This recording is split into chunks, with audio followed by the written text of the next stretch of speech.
Chapter 457. To a certain extent, Edmund could be considered as a man with a strong mind. If he had a better chance, it wouldn't be difficult for him to stand out. But it was a pity that Andre's arrival had destroyed all his hopes and even snatched away his lover. Every time he saw Fiona's graceful figure and the gentleness in her eyes, he could feel a fire burning in his heart, as if it was going to devour him completely.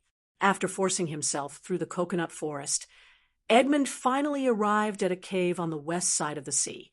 This was his temporary residence for more than half a month.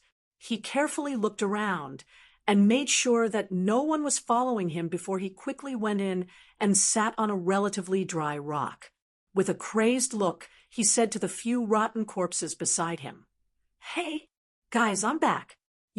I just saw that little bitch Fiona and that bastard who threw you guys into the sea to feed the fishes. I almost couldn't help but rush out and strangle them all to death. But fortunately, I restrained myself at the last moment because I can't take revenge alone, and I can't let that bitch Fiona taste the bitter fruit of her own actions. Wait for another day or two. Wait for another day or two, my friends.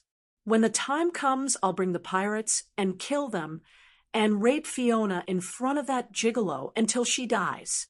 Then I'll chop off all the limbs of my enemies, tie them up with rocks, and throw them into the sea."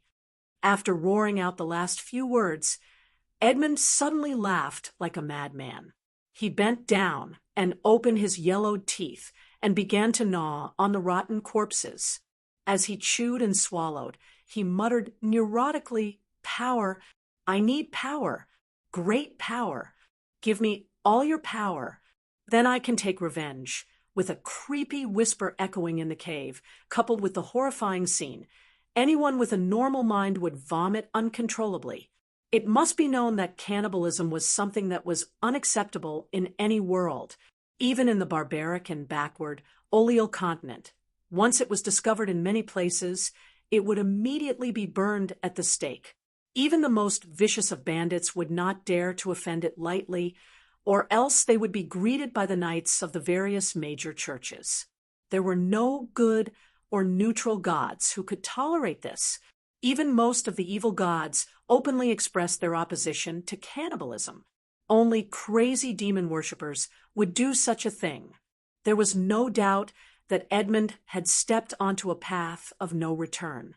Even his mental state seemed a little abnormal. After a few hours of sailing, the shabby fishing boat finally crossed the dangerous waters once again and arrived at the only city in the Sardinia Islands, Whalen.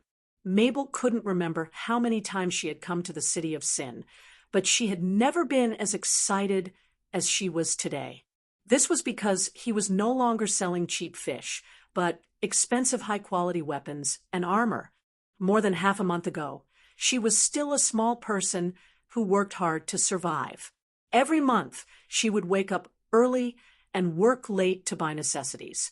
Even so, she could barely survive. Now that she had thousands of gold coins worth of goods, she would naturally feel excited. After all, 3,000 gold coins was not a small amount, especially for a commoner who lived at the bottom of society. In many places where trade was not developed, this amount of money was enough to buy a small manor and live a peaceful and prosperous life for the rest of her life. "I'm really blessed by the goddess of luck. I actually unintentionally saved someone who could change her fate," staring at the harbor that was getting closer and closer. Mabel clenched the sword hanging on her belt and muttered to herself. Ever since she knew that her bloodline had violent power, she had begun to train her combat skills. Even though half a month was not enough for her to become a true warrior, she could already use her footwork and sword properly. She was no longer a fisherman who could be bullied by others. "Hey, what are you muttering about?" Boscia, who had wrapped herself in her cloak, asked with a twitch of her mouth. She didn't know if it was because she had been living too comfortably recently, but the closer she got to Valen City, the worse her mood became. She couldn't help but recall the terrible past, and her entire being became irritable and restless. Mabel didn't mind the lowly's somewhat aggressive tone, and shrugged with a smile. "Nothing. I was just lamenting about the fickleness of fate. Maybe you don't know, but I was still a poor descendant of slaves half a month ago. But when that person appeared, my entire life changed completely." "You're talking about Gond." A trace of curiosity appeared in the lowly's eyes. Even though she didn't even know Andre's real name, it didn't mean that she wasn't interested. She had even tried to ask Fiona about it in private, but she could only get a few stammering answers every time. "Hee, that's right. He's the most special person I've ever met. Very, very special. There's an indescribable attraction to him. From the first time I saw him, I didn't hesitate to fish him out of the sea without the slightest hesitation." At this point, a trace of pride appeared on Mabel's face. "Facts have proven that I did the right thing. Look at everything now. He used less than half a month to let me and my sister live a different kind of life. At least we live with dignity, and it will only get better and better in the future." Bosha keenly captured the information revealed in Mabel's words. She suddenly raised her head and asked quickly, "So you know Gon's true identity?" Mabel nodded lightly. "Of course, but I can't tell you right now unless I get his permission. Also, you'd better hide quickly. We're about to reach the shore. Once someone discovers your tracks, half of Valen City will fall into chaos. If you can't tell me, then don't. I'll figure it out myself one day." Bosha stomped her foot in irritation. She quickly adjusted her breathing and entered stealth with the help of light and shadows. She was like a gray ball at the moment, unmoving and blending into the small boat. If one didn't observe closely, they wouldn't be able to discover that a halfling was hiding inside. Aurere's thieves were usually very good at using light, the environment, and blind spots to camouflage themselves. In the eyes of an outsider, it was as if they had suddenly disappeared from sight. Thus, this technique was called stealth. Chapter 458. Mabel stared at the place where the halfling thief was hiding a few times, and only when she was certain that nothing was amiss did she move the oars and let the small boat slowly dock at the simple dock. Just like last time, he anchored the small boat in front of the inn and casually grabbed a scimitar, a long sword, and 2 gauntlets. He held them in his arms and walked straight to the inn's entrance, not worried in the slightest that the goods on the boat would be stolen by thieves. He knew that the best thieves in all of Valen City were currently hiding on the boat. If any ignorant brat dared to act rashly, they would be knocked to the ground in an instant. The 1,000 Sails Inn was one of the many places in the lower city for sailors to pass the time. Not only did it provide plenty of low-quality alcohol 24/7, but there were also many scantily clad women with decadent auras wandering around the hall looking for energetic customers.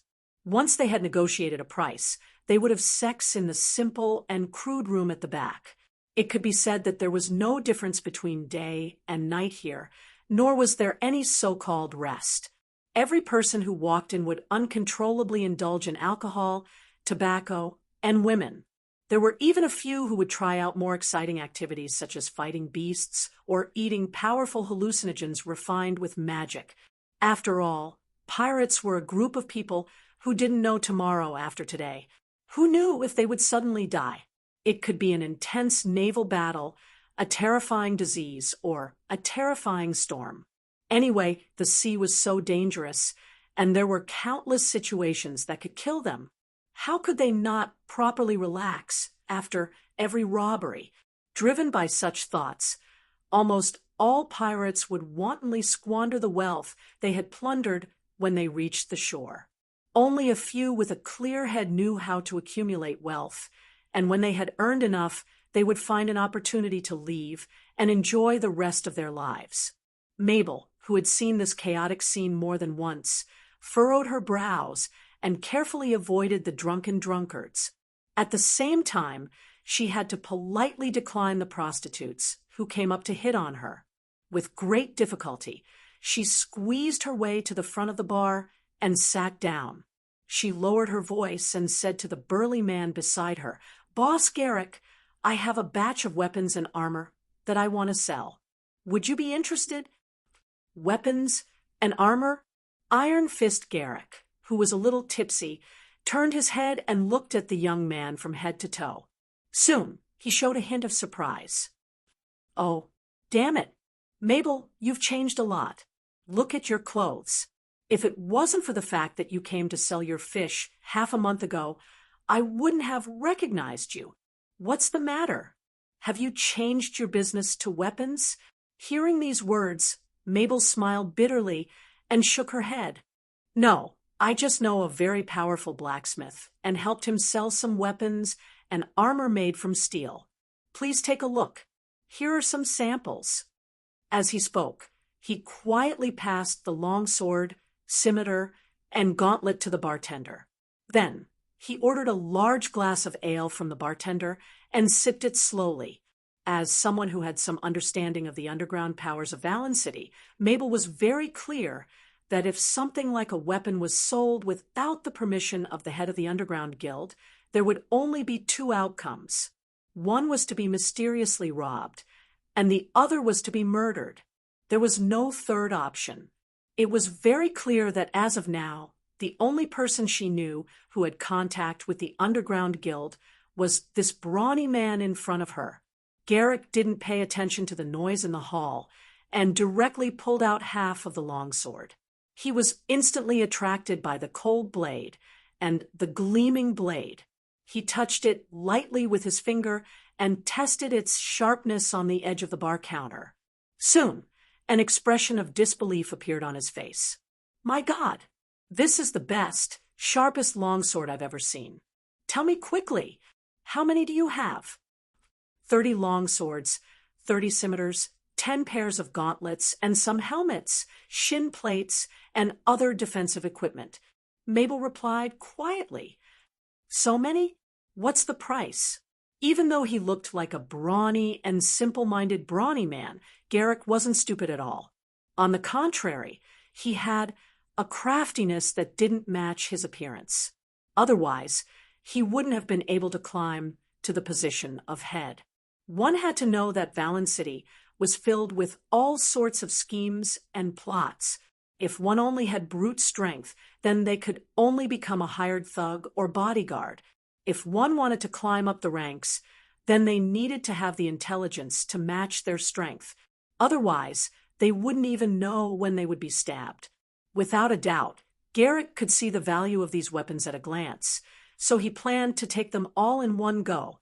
The only thing he was worried about now was whether or not he could raise enough money. It wasn't that he hadn't thought of using underhanded means, but considering that a blacksmith who could create such excellent products couldn't be a nobody, he probably knew many powerful professionals. Thus, he had long since given up on this idea. Moreover, compared to a one-time deal, he wanted to make a steady stream of money. If he wanted to make a lot of money in Valen City, then obtaining a stable source of goods was the most basic of basics. The scimitars and longswords are 50 Alliance gold coins each. The gloves are 8 gold coins. The armor and helmet are 10 gold coins. And any form of bargaining is rejected. 50 gold coins?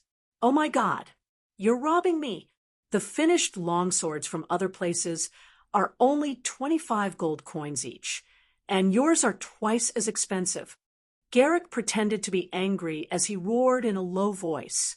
In reality, he was very clear that this price wasn't expensive at all, and could even be said to be rather cheap. If he sold it to someone who needed it, then he could immediately make a profit of more than 50%. Steel weapons were rare in Valen City, and many pirate leaders were willing to get their hands on one for self-defense. Thus, the market was always in a state of hunger, and there was no need to worry about sales. However, as the saying goes, all merchants are evil.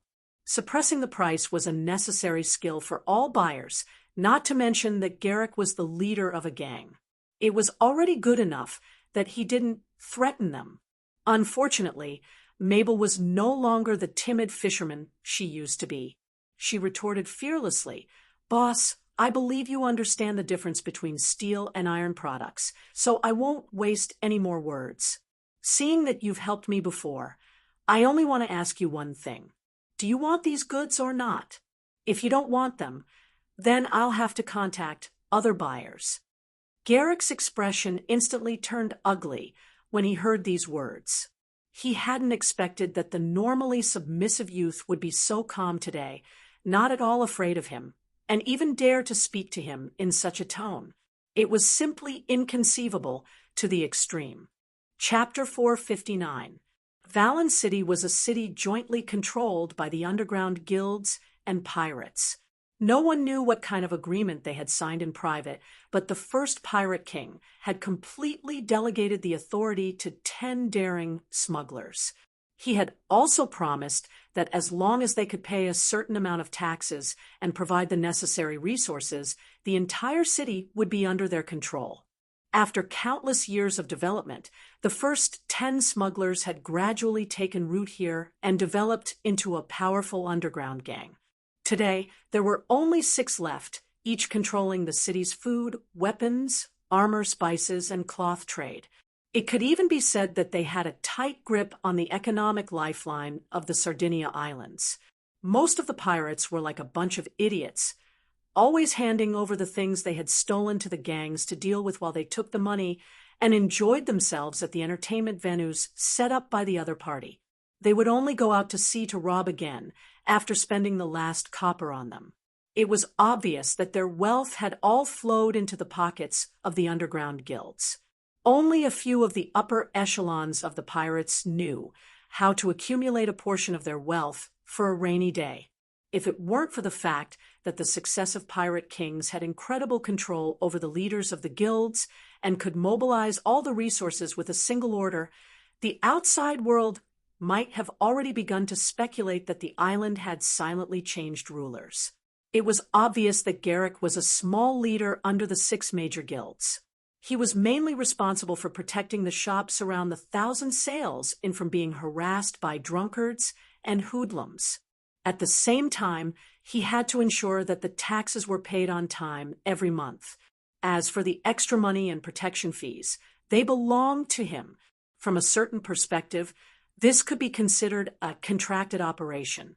The upper echelons would set a quota, and the people below would manage it on their own, fully mobilizing everyone's enthusiasm to achieve the goal of maximizing benefits. It was just like the East India Company during the Age of Discovery on Earth. Of course, the underground guilds also had a cruel selection and elimination system to ensure that there wouldn't be idiots who would blackmail or kidnap merchants and kill the goose that lays the golden eggs. Once they discovered that a leader's management method wasn't up to standard, 1 or 2 ruthless hoodlums or thugs would quickly get the hint and start to challenge the boss of the area through certain methods. It might be an assassination, a duel, or a kidnapping. In any case, they would use all the methods they thought could kill their target. The successful ones would become the new leaders, while the defeated ones would be thrown into the sea, and even their families would suffer along with them. As a person who had stood out from the bitter competition and had held the position of the leader for 5 years, Garrick knew very well how many pairs of eyes were staring at him, looking for an opportunity to kill him and replace him. Therefore, he had been secretly accumulating strength in an attempt to climb to a higher position. However, in order to achieve this, a large amount of money was necessary. After all, regardless of whether it was bribing the guild leader or training loyal subordinates, just the surplus every month and the filial piety from helping the thieves dispose of their stolen goods was not enough at all. Now that a business that could make a lot of money had suddenly appeared, Garrick couldn't help but frown as he silently sized up the young man sitting beside him, who was calmly drinking while thinking of countermeasures. After a long while, he finally asked, "Mabel, if you don't mind, can you tell me who the blacksmith who made these weapons is, and where he lives? If it's convenient, it'd be best if you could bring me to meet him." I'm sure you know the value of steel weapons in Valen City. If you don't have a hidden channel, it'd easily cause a lot of trouble once discovered. I'm sorry, Boss Garrick. I really can't help you with this. This blacksmith isn't an ordinary person. He even has the ability to forge magical weapons and defensive equipment. I'll bring one for you to see the next time I come, but his personality is a bit strange, and he doesn't like to have too much contact with strangers. That's why he's put me in charge of selling these premium weapons and then buying enough iron ingots to bring back. Mabel followed Andre's teachings and spoke without leaving out a single detail. Perhaps he still didn't know that this sinister and cunning gang leader in front of him was thinking of bypassing the middleman and directly reaching an agreement with the blacksmith of the weapons. However, he instinctively felt danger and subconsciously raised his guard. One of his hands silently pressed on the hilt of his sword. As soon as he felt that something was wrong, he would immediately activate his immature berserk ability and chop the opponent into minced meat. Is that so? That's a pity. You should know that it's not easy to meet a blacksmith who can forge magical weapons. You've really hit the jackpot. After saying that, Garrick pretended to spread out his hands helplessly and pretended to have a regretful expression. In fact, with his rich experience in fighting, he could see the young man's action of holding the sword at a glance. He knew that if he continued to probe further, the consequences would likely develop in the worst direction. Therefore, he decisively ended this topic. The Underground Guild was not like what outsiders imagined, consisting of a group of vicious gangsters who took pleasure in bullying, torturing, and humiliating others all day long. On the contrary, one of their basic purposes was to make profits. To put it bluntly, it was to make money. In essence, they should be regarded as businessmen who engaged in a special industry, without enough benefits. Only fools would think of fighting and killing all day long. It was absolutely impossible for them to fight to the death. First of all, they would not take the initiative to provoke those who were stronger than them or enemies who were on par with them. Otherwise, even if they could achieve victory in the end, it would be a Pyrrhic victory. The gains would not make up for the losses, not to mention the high probability of failure. Secondly, since they were businessmen, they naturally would not casually kill people. As the saying goes, peace breeds wealth. If they made everyone on the streets feel insecure, how could they do business and make money? Lastly, and also the most important, the Underground Guild had announced that anyone who dared to act against special talents would be hunted down by the entire Valen City. The definition of the so-called special talents was very broad, ranging from mages who mastered powerful arcane magic to farmers who were proficient in farming. Basically, anyone who had a skill was included. Blacksmiths who could forge high-quality weapons and armor were naturally one of them, and their status was only below mages, priests, druids, warlocks, and other spellcasters.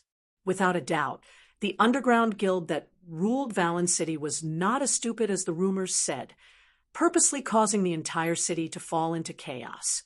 They clearly understood the importance of recruiting special talents for their own development. Chapter 460. It was just that the pirates were used to using simple and crude methods to deal with problems. The criminals, smugglers, and prostitutes that escaped from all directions caused the cost of maintaining law and order to be too high. Thus, it was a good thing that he joined in and used violence to manage the situation. This way, the administrative costs would be reduced to the greatest extent, and the taxes collected would be quite high as well. Even though Garrick really wanted to give Mabel a vicious punch, he held himself back in the end. He understood that if he acted rashly before investigating the other party's background, the unlucky one would most likely be himself. Even though he was being called boss and sounded very impressive, he was very clear that he was only a mid-level leader. There were at least 4 levels above him. If he really did make a big mistake, a single word from the higher-ups would be enough to take his life. Seeing that the other party had no intention of making a move, Mabel relaxed a little and shook her head with a wry smile. Boss Garrick, please don't tease me anymore. Just tell me the truth. Do you want these goods or not? I'm really in need of money. That blacksmith has instructed me to deliver the things he needs within 3 days. Yes, of course I want them, but I'm a little short on funds right now and can't buy so much. Do you think I can? Garrick rapped his fingers on the bar table and revealed a very awkward expression. I'm afraid I can't lower the price, but you can use some special items to pay off your debt. I just happen to have a list with the names and prices of a few dozen materials. As long as you can get them, I'll waive the corresponding amount. How about it? As she spoke, Mabel took out the list she had already prepared and secretly handed it over.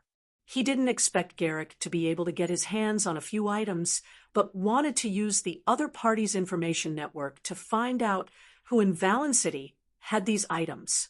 When the time came, the halfling thief would have a target to attack. It was obvious that this was Portia's idea. Only she would know so much about the underground gangs. Garrick quickly glanced at the contents of the parchment and discovered that it was all related to magic. He instantly understood that the blacksmith that the youth spoke of might really exist. He immediately agreed without hesitation. No problem. I'll think of a way to get a portion of it to fill the gap in funds as soon as possible, but you have to give me half of the goods first. Of course, I'll pay the corresponding amount of gold coins. Of course, all the goods are on a small boat at the simple dock outside. You can pick them up anytime and anywhere. Bullshit. You actually left such valuable goods outside. Quick, take me there. Hearing that there was a pile of steel weapons thrown out in the open, Garrick could no longer remain calm. He stood up and ran towards the door. He was the clearest about the security situation in Valen City. Thieves were as numerous as the hairs on a cow, especially those half-grown children. In order to have a meal, they would steal almost anything without considering the consequences. Mabel narrowed her eyes and muttered to herself, "Looks like he's not as hard to deal with as I thought. At least I still have 3 trump cards that I haven't used yet. However, it would be great if I could deal with him smoothly." After saying that, he took out a few copper coins and threw them on the table. He quickly got up and followed behind. As the protector of this street, Garrick didn't have to pay whether it was for food, drinks, or women. However, Mabel didn't enjoy similar privileges, so he still had to pay for the ale. Otherwise, the bartender would definitely take out the crossbow hidden under the table. This wasn't the first time he'd seen people who wanted to dine and dash, only to have their thighs pierced by a sharp crossbow. He definitely didn't want that to happen to him. However, just as he was about to reach the door, a woman who looked to be about 20 years old with heavy makeup suddenly raised a fair leg and stopped him. She asked in an extremely seductive voice, "Hey, handsome young man, are you interested in going to the room on the 2nd floor to get intimate with me? Seeing that you're quite handsome, I'll give you half price." Half price. Mabel had obviously never seen such a scene before. She hurriedly took a few steps back, her eyes staring straight at that fair long leg as she subconsciously swallowed her saliva. Although he was already 25 years old this year, he was still a virgin through and through.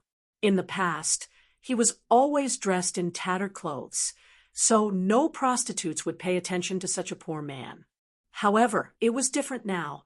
He was wearing brand new tight-fitting clothes with a long sword by his waist.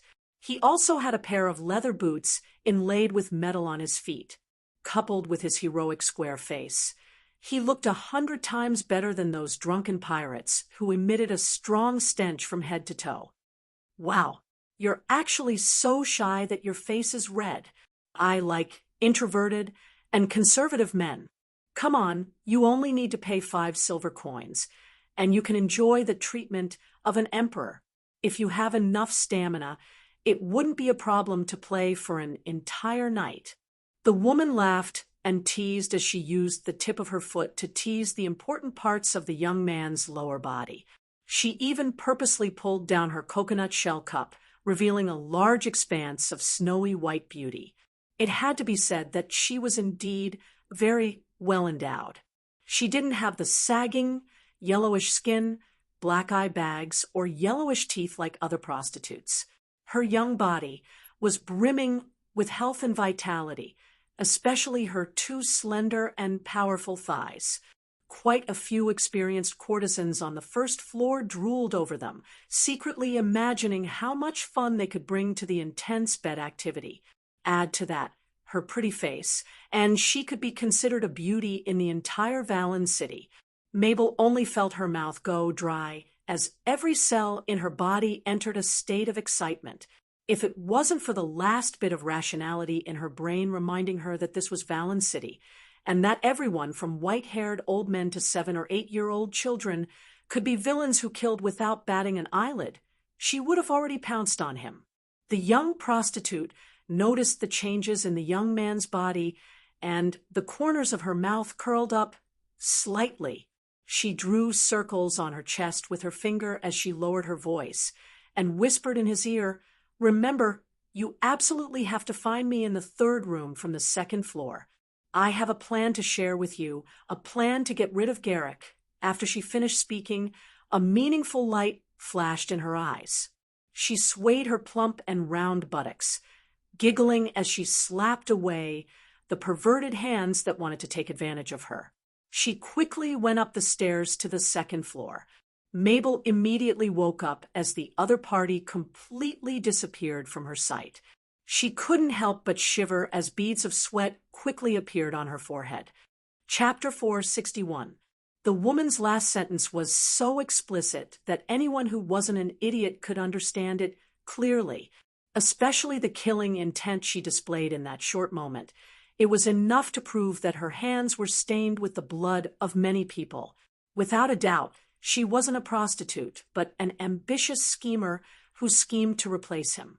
The reason she used such a method to approach him was because she didn't want outsiders to know her true identity and goal. After all, the 1,000 Sails in was Garrick's territory. If she wasn't careful, it wouldn't take long for her to become a corpse floating on the sea. Conspiracy, trickery, betrayal. This was the unchanging theme of Valen City's chaotic nature. Only now did Mabel realize the true meaning behind Andre's words about adapting to the situation. In reality, he didn't have any good feelings towards Garrick, who used to oppress him. So he didn't have any psychological burden. The only thing he needed to consider was whether the other party had the strength to match it. After standing in place and considering for a few seconds, he decided to sell half of the goods to Garrick first, and then discuss with Bosha. He also wanted to find out more about this woman and see if she could become a better partner. Thinking of this, the young man sighed slightly and quickly walked out of the door, arriving at the simple dock only a few steps away from the 1,000 Sails Inn. It was obvious that he wasn't used to fighting and scheming. More accurately, he couldn't deal with it. After all, whether it was knowledge, or life experience, he couldn't compare to those old foxes who had been in Valen City for many years. Fortunately, he had a halfling thief who was proficient in the matters of gangs following him. Otherwise, he would have been swallowed whole sooner or later. Ha ha ha ha. Excellent. Truly excellent.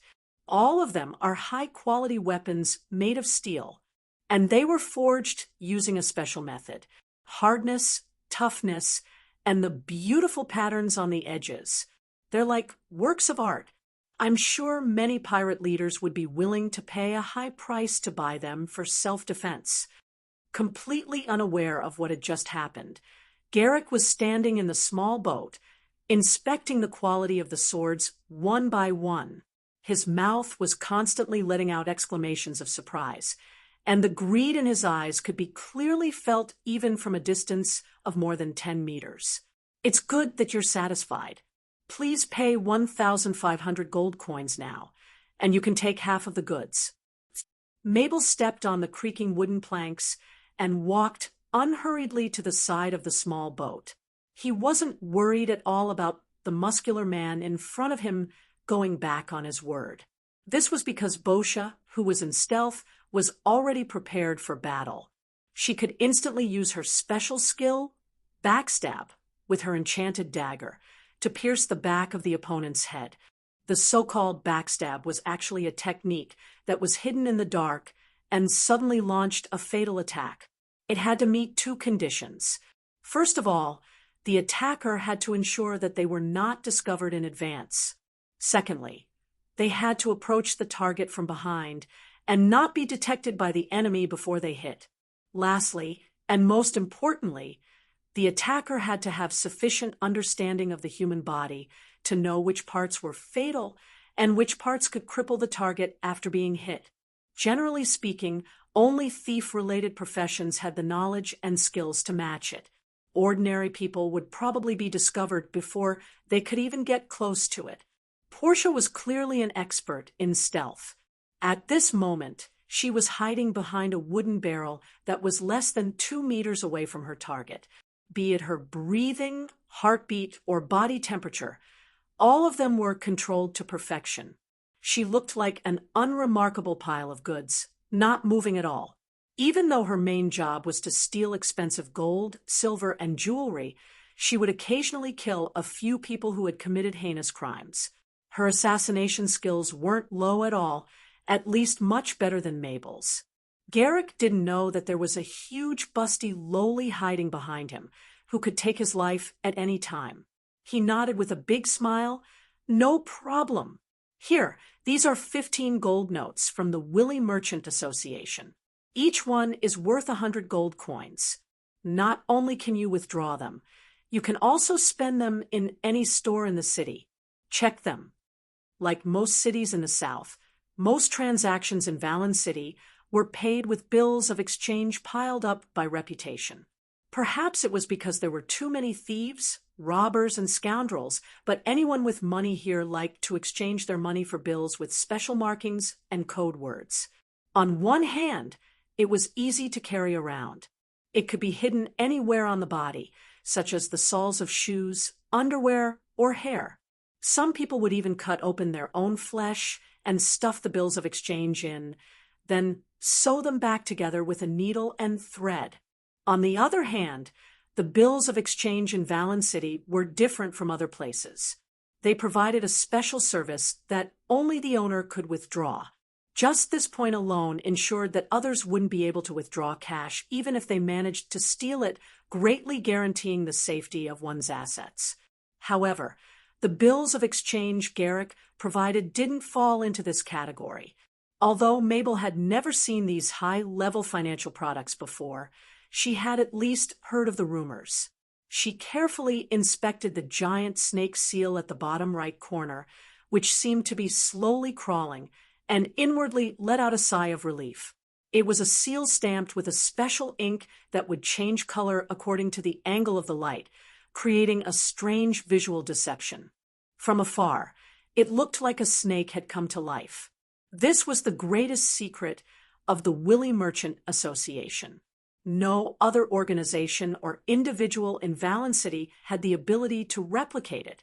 This also meant that 15 sheets of sweat-smelling parchment paper could really be exchanged for 1,500 Alliance gold coins, or the equivalent currency of other regions. Because there were many countries in the Orire, and because the nobles in some regions also had the right to mint their own coins, the types of currency were rather complicated.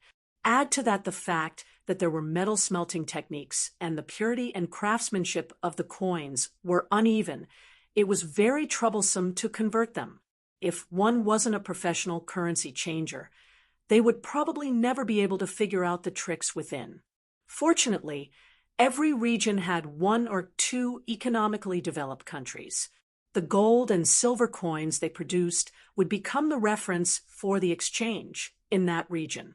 In the Southern Seas, the Green Sea Alliance's currency was the only reference equivalent to the US dollar after World War II on Earth. The payment has been confirmed. 1,500 Alliance gold coins are correct. You can now take away 30 weapons, scimitars, longswords, and so on. Mabel stuffed the bills of exchange into the back of her leather boots and gestured for the passenger to proceed. Since that's the case, I won't be polite. Remember, keep the rest of the goods. I'll be able to gather the rest in 2 or 3 days at most. With that, Garrick didn't waste any more words. He directly took out 15 longswords and 15 scimitars, tied them up with ropes, and carried them on his shoulders as he walked towards a remote path. Chapter 462. The weight of a weapon was usually around 3 to 4 kilograms. 30 of them would only weigh 120 kilograms. It was nothing to a muscular man like Garrick. Mabel could not help but heave a sigh of relief as she watched the other party's back gradually disappear. She lowered her voice and said, "Bosha, I have something to discuss with you. There are too many people here. It's not a good place to talk. Follow me, don't fall behind." As the last word fell, a black shadow dashed out of the ship and entered the 1,000 sails at an extremely fast speed. Her movements were so agile that the passers-by around did not notice her at all. Mabel did not dare to delay. She immediately covered the goods with a rag and followed him into the noisy hall on the first floor. Soon, she found a petite person wearing a gray cloak in a dark corner. Without asking, she knew that she was definitely the halfling thief who had just entered. Without any hesitation, the young man went straight to the bar counter and ordered 2 cups of ale, a few of his signature dishes, and 2 pieces of bread before personally serving them to Portia. At the same time, he glanced at the drunkards around him from the corner of his eyes. After confirming that there was no danger, he softly recounted everything that happened just now, leaving out every single detail. As for Bosha, she was silently listening while taking small bites of her food. She did not interrupt the entire process. She focused on analyzing the situation and thinking of countermeasures to take next.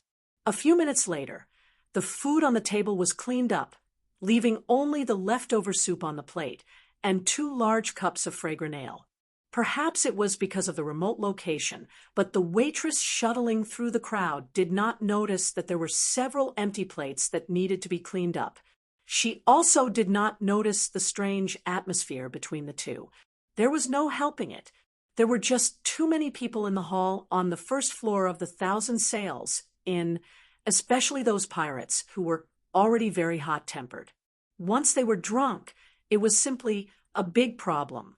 Not only would they have conflicts with the ordinary customers around them, but they also often harassed the waitresses.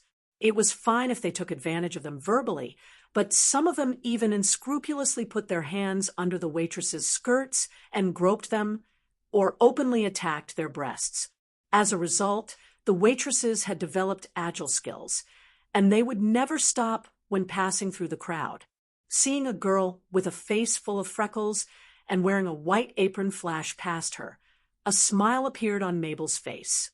She then took a sip of ale and asked in a low voice, "What do you think? Do you think I should go to the guest room on the 2nd floor and meet that woman?" "Of course you have to meet her.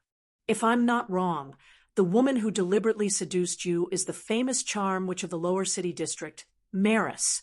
She's very good at using men to achieve her goals. Some time ago, there were rumors that she was actively planning to take over a piece of territory.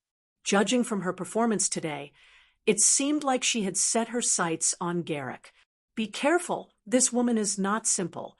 Even though the charm, which is just a nickname, and she is not a real mage or warlock, it is a fact that she can make men dizzy. As far as I know, there are at least 7 or 8 unlucky men who have been bewitched by her to do stupid things like murder, robbery, and kidnapping. In the end, without exception, they all died from her crazy revenge, and all the benefits were taken away by this woman. It's as if she can control people's hearts.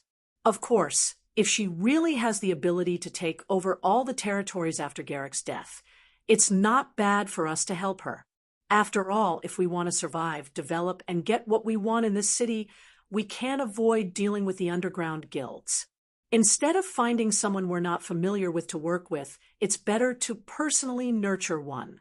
At least we don't have to worry about betrayal in the short term.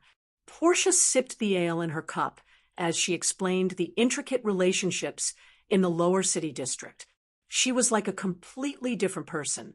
That naive and cute expression of the past was all gone. Instead, it was replaced by a gaze as sharp as a knife.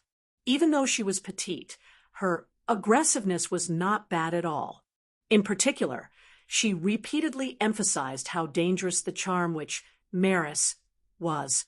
She realized that whenever she mentioned this woman, the young man sitting opposite her would become a little absent-minded, just like a young man who had just fallen in love. As a thief with sharp senses, Portia could easily tell that Mabel had started to have hazy feelings for Maris. She was afraid that he would do something stupid. Love was a deadly poison in Chaos City. Many promising young men fell in love with someone they shouldn't have, and ended up being betrayed or attacked. They degenerated into walking corpses, or even lost their lives. Don't worry. I can control my emotions. I won't be bewitched by anyone. Perhaps Mabel realized that the big-breasted Loli's gaze was a little strange, so he hurriedly explained in a panic. However, it was a pity that there was no trace of fear in his tone. Anyone who wasn't an idiot could tell that he had fallen in love with her. If not for the fact that he knew he had a mission, he would have already taken the initiative to pursue her. Damn it! I knew this trip wouldn't be so smooth. Portia gritted her teeth and cursed softly. Then, she quickly took out a steel needle from her waist pouch and stabbed it into Mabel's thigh. At the same time, she covered his mouth with her other hand and warned him in a very stern tone. Idiot! Wake up! You're on a life and death mission now. If something unexpected happens, you and I might die here. Think about your sister, Fiona, who you depend on for survival. She's still waiting for you to return safely and live a happy life together. Don't ruin all of this because of a sinister woman. The moment the steel needle pierced his thigh, Mabel was in so much pain that he almost jumped up from the chair. He glared at the halfling thief, but when he thought about his sister, he quickly calmed down and his eyes regained their clarity.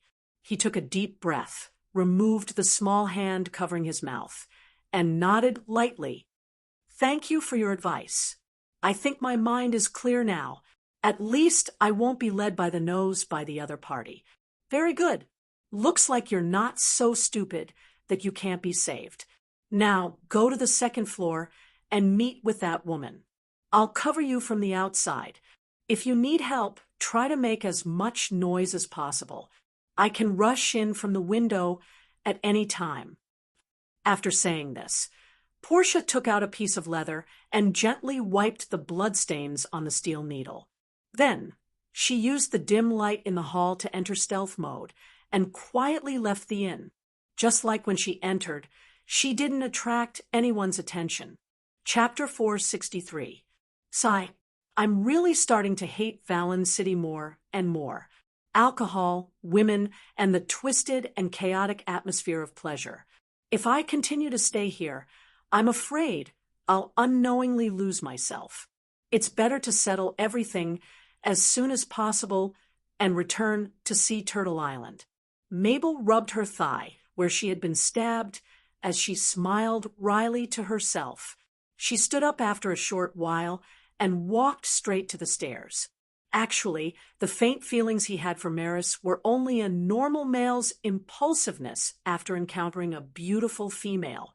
It was far from love, and he had immediately tossed it to the back of his mind after being taught a lesson by Bosha. After all, compared to a strange woman he had only known for less than an hour, there was no way he could compare her to his little sister whom he depended on for survival. Carefully avoiding a few drunken pirates who were wrestling with each other, Mabel quickly arrived at the third guest room on the second floor. Just as she was about to knock on the door suddenly opened a crack, and a slender arm stretched out from within, accompanied by a burst of playful laughter. "Hee hee, I can't stand you any longer. You finally appeared before my patience ran out. But before you enter, you have to pay 5 silver coins first. We've already agreed on the price. Please put away these tricks, charming witch. Maris, I've already inquired about your identity, so please don't test me again and again. Otherwise, I don't mind telling Garrick your thoughts." Mabel didn't pay any attention to the other party's provocation and used a tone that kept people at arm's length to issue a threat. Wow, what a heartless man to actually say such hurtful words to a beautiful lady. You have to know that the nickname Charming, which is a malicious slander against me. Those who died were all of their own free will and weren't under the control of some kind of magic or supernatural force like the rumors say. Forget it, you won't believe me even if I explain now. Let's talk about how to make Iron Fist Garrick disappear completely. Finishing her words, the woman known as the Charming Witch by the residents of the lower city, Maris, grabbed the young man's arm and pulled him into the room, quickly closing the door behind her. After entering the room, Mabel's eyes widened as she vigilantly sized up the other party. She inwardly reminded herself not to repeat the same mistake. Less than an hour ago, he had almost been played by this woman. If it wasn't for Bosch's reminder at the crucial moment, he might have become her subordinate or even a mindless slave. Maris didn't care about the young man's actions. After locking the door, she laid down on the bed in a very seductive posture, a playful smile on her beautiful face. "You're welcome. Please sit wherever you want. It's okay even if you lie on the bed. Who asked me to have a special feeling for you?" Mabel took a deep breath and calmed her wildly beating heart. She sat down on the chair closest to the window and asked, "Tell me, how do you plan to deal with Garrick? And how do you guarantee that you can take over his territory after you kill him? What role do I need to play? And what benefits will I get afterwards?" According to the pre-planned dialogue, he asked the most critical questions in one breath. "Back. Not bad. I really couldn't tell that you could think of so much when you look so dumb. All right, since you've asked, I'll answer you one by one to show my sincerity." Saying this, Maris crossed one leg over the other and used one hand to support her chin. She pointed at the bustling street outside the window. "Maybe you don't know, but even though Garrick appears to be loyal to the guild he belongs to on the surface, he's already started running his own business in private, especially through the simple dock in front of the 1,000 sails inn. Every month, at least 1,000 gold coins worth of goods enter the city, but he hasn't paid a single copper coin in taxes. Do you know what this means? This means betrayal. A naked betrayal to the guild he belongs to. None of the guilds would tolerate their leader keeping such a large sum of money. The higher-ups have already investigated everything. So I've replaced him and become the new ruler of these streets. Of course, a part of this is due to my own ambition. After all, who wouldn't want to climb to a higher position in the chaotic Valen City and enjoy the wonderful taste of power? Since this is the will of the higher-ups of the guild, it means that once Garrick dies in my hands, I'll automatically take over everything he left behind, including territory, wealth, and even women. As for the specifics, we'll talk about it later. You just need to know that I have a way to make that idiot walk right into your trap. After this is done, you can open a shop in my territory and sell these steel weapons. I only want 30% of the profits, including taxes. However, there's a precondition, and that's that I have the right to purchase them first. How about it? Not bad, right? It had to be said that just from the perspective of opening a shop and taxes, the Charming Witch's offer was indeed generous. It was even much better than the tax system of many other cities. After all, blacksmithing was one of the most profitable industries in Orire. Most countries would levy a tax of more than 50%. So those who could control this industry were either nobles who were exempt from taxes or merchants who were protected by nobles. Ordinary blacksmiths had no way of competing with them in terms of price. At most, they could only open a shop in a small town or village in the countryside to forge farm tools. However, Vallon City had always been targeted by the powerful Lincoln City and was sealed off from all aspects, resulting in an extreme shortage of professionals. Add to that the fact that there were no iron mines, so there was no such problem. The reason why Maurice offered such generous conditions was that she wanted to use the youth to ensure that her plan could be carried out smoothly. In particular, the remaining 30 steel weapons could greatly increase the combat strength of her subordinates. On the other hand, she wanted to meet with the blacksmith who had forged these high-quality weapons. If possible, it would be best if she could win him over and make him a good helper for her to realize her ambitions. Mabel didn't know about this woman's wishful thinking. With his intelligence and life experience, he wasn't able to understand too complicated a conflict of interests. Thus, after some consideration, he quickly said, "I think I more or less understand your plan and conditions. Let's end it here for today. Please give me a few hours to consider. Whether you agree or not, I'll give you an answer before nightfall." Chapter 464. Consider, could it be that the conditions I offered were not good enough?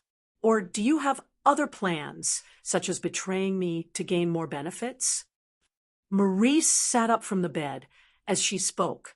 She narrowed her eyes and stared at the young man, gently stroking the gemstone ring on her finger.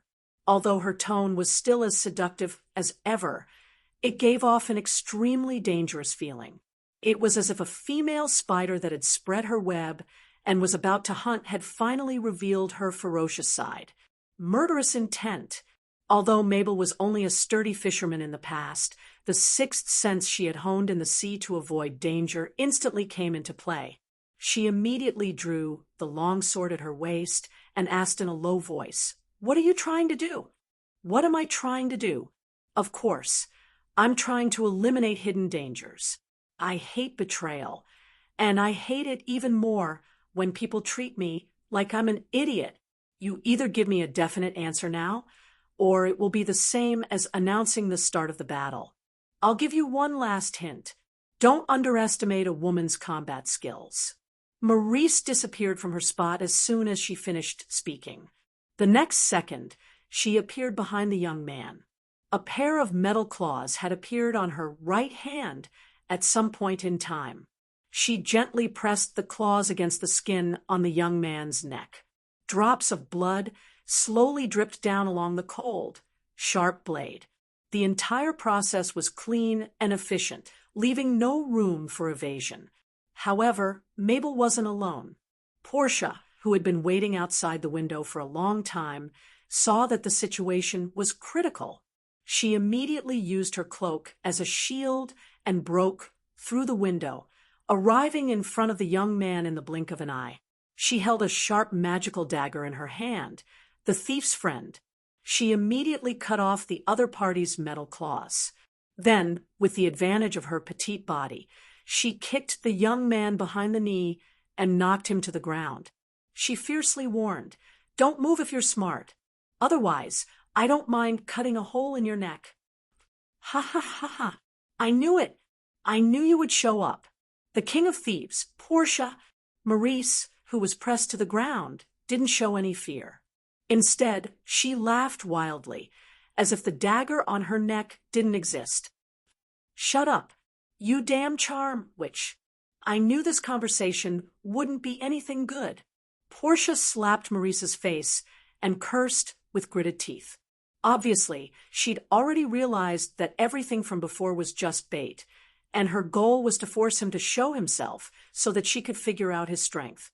The halfling bandit felt an uncontrollable rage in his heart at the thought of this vixen plotting against him. He wished he could just tear apart that smug face of hers and see if she could still smile again. However, her rationality told her that if she really did that the consequences would be very serious. In Valen City, almost everyone knew that if a crafty fellow suddenly revealed an obvious flaw in a negotiation, then he would definitely be prepared to deal with it. Acting rashly would only bring about disaster, and there was basically no hope of gaining any advantages. Bah! Maris opened her mouth and spat out a bloody tooth. She said proudly, "Hee hee, your appearance is really a big surprise. Probably no one would have thought that the king of thieves that the entire underground guild was desperately looking for was actually right in front of me. Tell me, how much can I sell this information for?" "You still want to sell out my whereabouts at this point?" Portia asked with a cold smile as she used her dagger to cut open the other party's delicate skin. If the following answer didn't satisfy her, then blood would splatter 3 feet in a second. "Very simple. I want you to help me kill someone. Perhaps there are people in this city who are more skilled than you in battle, but you definitely won't be able to find a second person who can stand shoulder to shoulder with you in terms of stealth and assassination. Of course, the conditions just now won't change, but I'll add one more condition. You can obtain half of Garrick's personal wealth." As a woman who had wandered the underworld for many years, Maris' mind had long been trained to the point where she was fearless even in the face of death. She calmly stated her conditions. She understood that if the other party wanted to kill you, then it would be useless no matter what you did. If the other party didn't want to kill you, then it wouldn't matter even if you were a little arrogant. Kill who? I'll say this first. If it involves the internal power struggle of the underground guilds, then I'll immediately tear your throat out and leave Valen City as quickly as possible. It won't matter what tricks you have up your sleeves. Portia threatened with a half-truth. From the moment she charged into the room, she knew that she only had 2 choices. One was to cooperate with this cunning woman in front of her, and the other was to kill her and quickly escape on a boat. Otherwise, she would have to face a citywide manhunt. It was obvious that although the latter would be satisfying, it wouldn't be able to complete the most important mission of this trip. Thus, the former was the smart choice. Ha ha ha ha ha. Maris, whose life was in danger, suddenly laughed out loud for some reason. She quickly fished out a piece of parchment that reeked of a strange smell from the inside of her skirt. "Here, this is the name list. There are 6 people in total. None of them are in the upper echelons of the guild, nor are they important figures. They are only trusted aides that Garrick has secretly nurtured. What you need to do is to kill all of them before they realize that danger is approaching. As for Garrick himself, I'll use my own method to get rid of him, just like how he publicly executed Throat Cutter Carl in the downtown area when he was in power. Every new manager must use the blood of the defeated to dye their throne red. This is an eternal tradition of Valen City, and also a deterrent to the ambitious schemers behind them. I already have a perfect plan that will be enough to scare off all the competitors." Hearing this, Portia thought for a few minutes with a gloomy face and quickly nodded. "All right, but I want priority in choosing the spoils of war. If you agree, then the people on the name list will become corpses before daybreak tomorrow." "No problem. I can give you this promise right now." Maris agreed, without even thinking. To her, the most important thing was to get rid of Garrick as soon as possible and take over the territory. As long as it didn't involve the distribution of power, other things like money and benefits could be discussed. After all, if she challenged the leader of a certain area, she would naturally receive countless benefits if she won. But if she lost, the consequences would be even more terrifying than death, especially since she was a rather beautiful woman. "Then I look forward to working with you." Portia quickly put away her dagger and extended her right hand. The speed of her change in attitude was unbelievable. Chapter 465. Happy working with you. Maurice wiped the blood from the corner of her mouth and similarly extended her right hand to shake hands with the big-breasted lowly. Not a single trace of resentment could be seen on her smiling face, as though she did not mind that the other party had ruthlessly slapped her. In fact, in the underground world, almost every person who could climb to a high position did not care if they were beaten or not, nor did they care about their so-called reputation. Generally speaking, they only cared about two things. One was money and power, and the other was their life.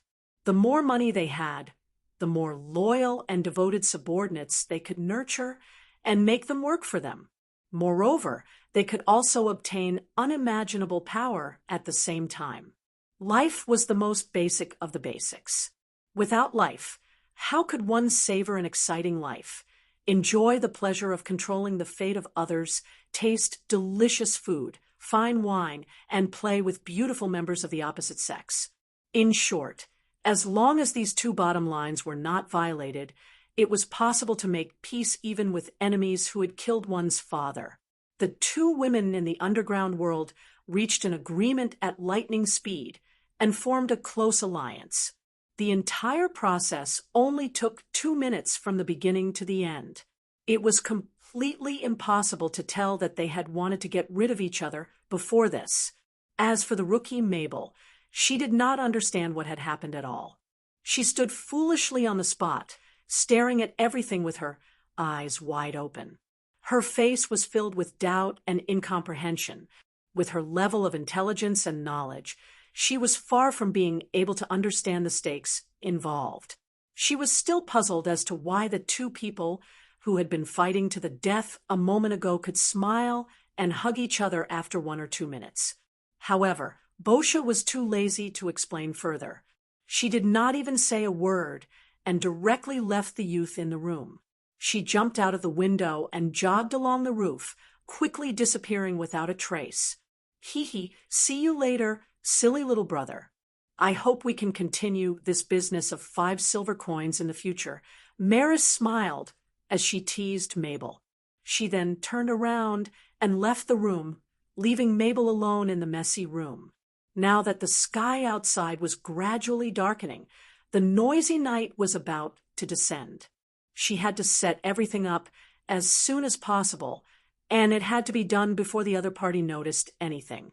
When the sun rose tomorrow, Iron Fist Garrick would completely become history, and these streets would welcome a new ruler, just as the two men from Valen City were embroiled in the struggle for power in the underground world. A pirate ship flying a black skull flag slowly sailed into the peaceful bay of Sea Turtle Island. After anchored in the deep waters, it quickly lowered a few small boats and set off for the shore with ferocious pirates on board.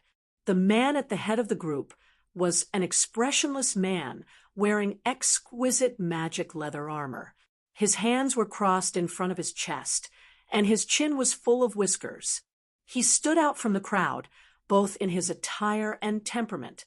He was none other than the famous sea wolf of the Sardinia Islands, Captain Kent. There was no mistaking the terrifying scar from his eyes to the corner of his mouth. It was said that 7 or 8 years ago, he had led a 2-masted sailboat to set up a trap in the Prior's Strait and successfully ambushed a Linton merchant convoy escorted by a large warship. Not only had he intercepted a large amount of valuable goods, he had also personally killed 3 feudal knights. That terrifying scar was the medal he had left behind at that time. One had to know that the level of an arrears profession wasn't based on a single profession, but the total level of all the professions, including the various professions, advanced professions, and so on. For example, a feudal knight had to start as a rank 5 warrior, and the lowest rank of knight was at least a rank 6 close combat professional. Furthermore, they belonged to the top echelon of close combat fighters. Obviously, to be able to deal with 3 feudal knights at the same time and achieve victory, even with the help of his subordinates, he was definitely not an ordinary person. Someone had seen Captain Kent's massacre. It was said that among all the pirate captains, if one only counted his personal strength, he could at least be ranked in the top 5. His use of the scimitar was superb, and warriors below rank 5 couldn't even last a few minutes before their heads were chopped off. This was because this captain had a combat specialty called combined defense with offense. He could calmly resolve the enemy's siege, and then patiently wait for the opponent's physical strength to be exhausted before looking for an opportunity to launch a fatal blow. In fact, he wasn't a captain born from the pirate system. Instead, he suddenly piloted the Sea Wolf to seek refuge with the pirate king, Francis. No one knew where this man came from, and no one knew his previous identity. It wasn't even clear whether his name was real or fake. In just 1 or 2 years, he rose rapidly like a comet, leaving many experienced pirate captains far behind. If it weren't for the poor quality of the crew under him, he would have long become one of the top 10 golden pirates. Many people wanted to know why such a powerful warrior with rich, commanding experience suddenly chose to become a pirate. After all, with his skills, as long as he casually sought refuge with a king or a great noble, he would immediately be able to obtain a rich manor and become a privileged class revered by the commoners. Although the income of being a pirate was considerable, once they left the protection of the Sardinia Islands, they would be hated by everyone. All the cities in the Green Sea Alliance that caught pirates usually only had one outcome, and that was to be hanged. Their corpses were hung near the docks and exposed to the sun until they became skeletons. However, Sea Wolf Kent didn't seem to care about this. He still plundered merchant ships day after day without any capital. Today, he suddenly appeared on Turtle Island mainly because he had just plundered a merchant ship and happened to pass by, so he took in a new crew member. Although the Sardinia Islands were known as the evil pirate's nest, there weren't many who were truly suitable for piracy.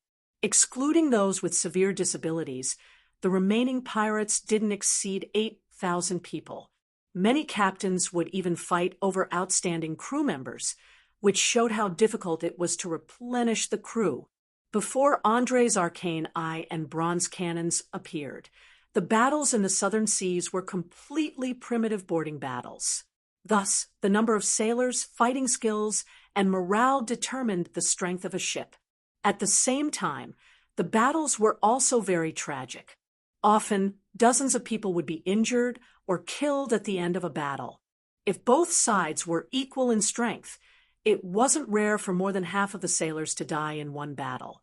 After all, they were only cannon fodder. The true elites with professions were the true backbone of every pirate ship. As long as these guys were still alive, they could quickly recover no matter how big the blow was. Chapter 466. Seeing that the small boat was getting closer and closer to the beach, Kent suddenly asked the first mate behind him, "Neil, are you sure there are a few brats on this island who want to join us?" "Of course. Captain, when I passed by not long ago, I happened to see a few bad boys fishing at sea.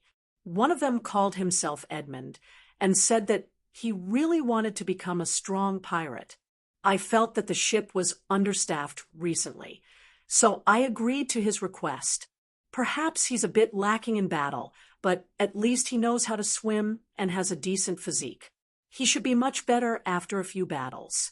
The first mate, who looked to be in his 50s with thinning hair, bowed slightly and replied courteously with one hand on his chest. Perhaps he was putting on airs on purpose, or perhaps he had received a good education in etiquette, but whether it was his attire, speech, or actions, he didn't seem like a boorish person at all. Kent nodded lightly. "Since that's the case, let's go ashore first and recruit the people. We'll rest on this small island for the night and return to Valen City tomorrow morning. I don't want to take the risk of entering the reef-filled waters after dark." "As you wish." Neil bowed again and immediately yelled at the sailors rowing, telling them to work harder. It didn't take long for them to set foot on the white and soft beach. Just as the pirates were about to find a fisherman to ask about the situation on the island, a rotting smell suddenly wafted out from the coconut trees. A few seconds later, a human figure charged out. There weren't many intact patches of skin on his body, and the surface of his body was covered in dark red blood blisters. One of his hands was covered in wounds that were oozing pus. Who knew how many eggs had been laid by the terrifying skin flies? At a glance, the flesh was filled with dense white maggots wriggling around the wounds. Even the bravest pirate couldn't help but feel their scalp go numb. Monster!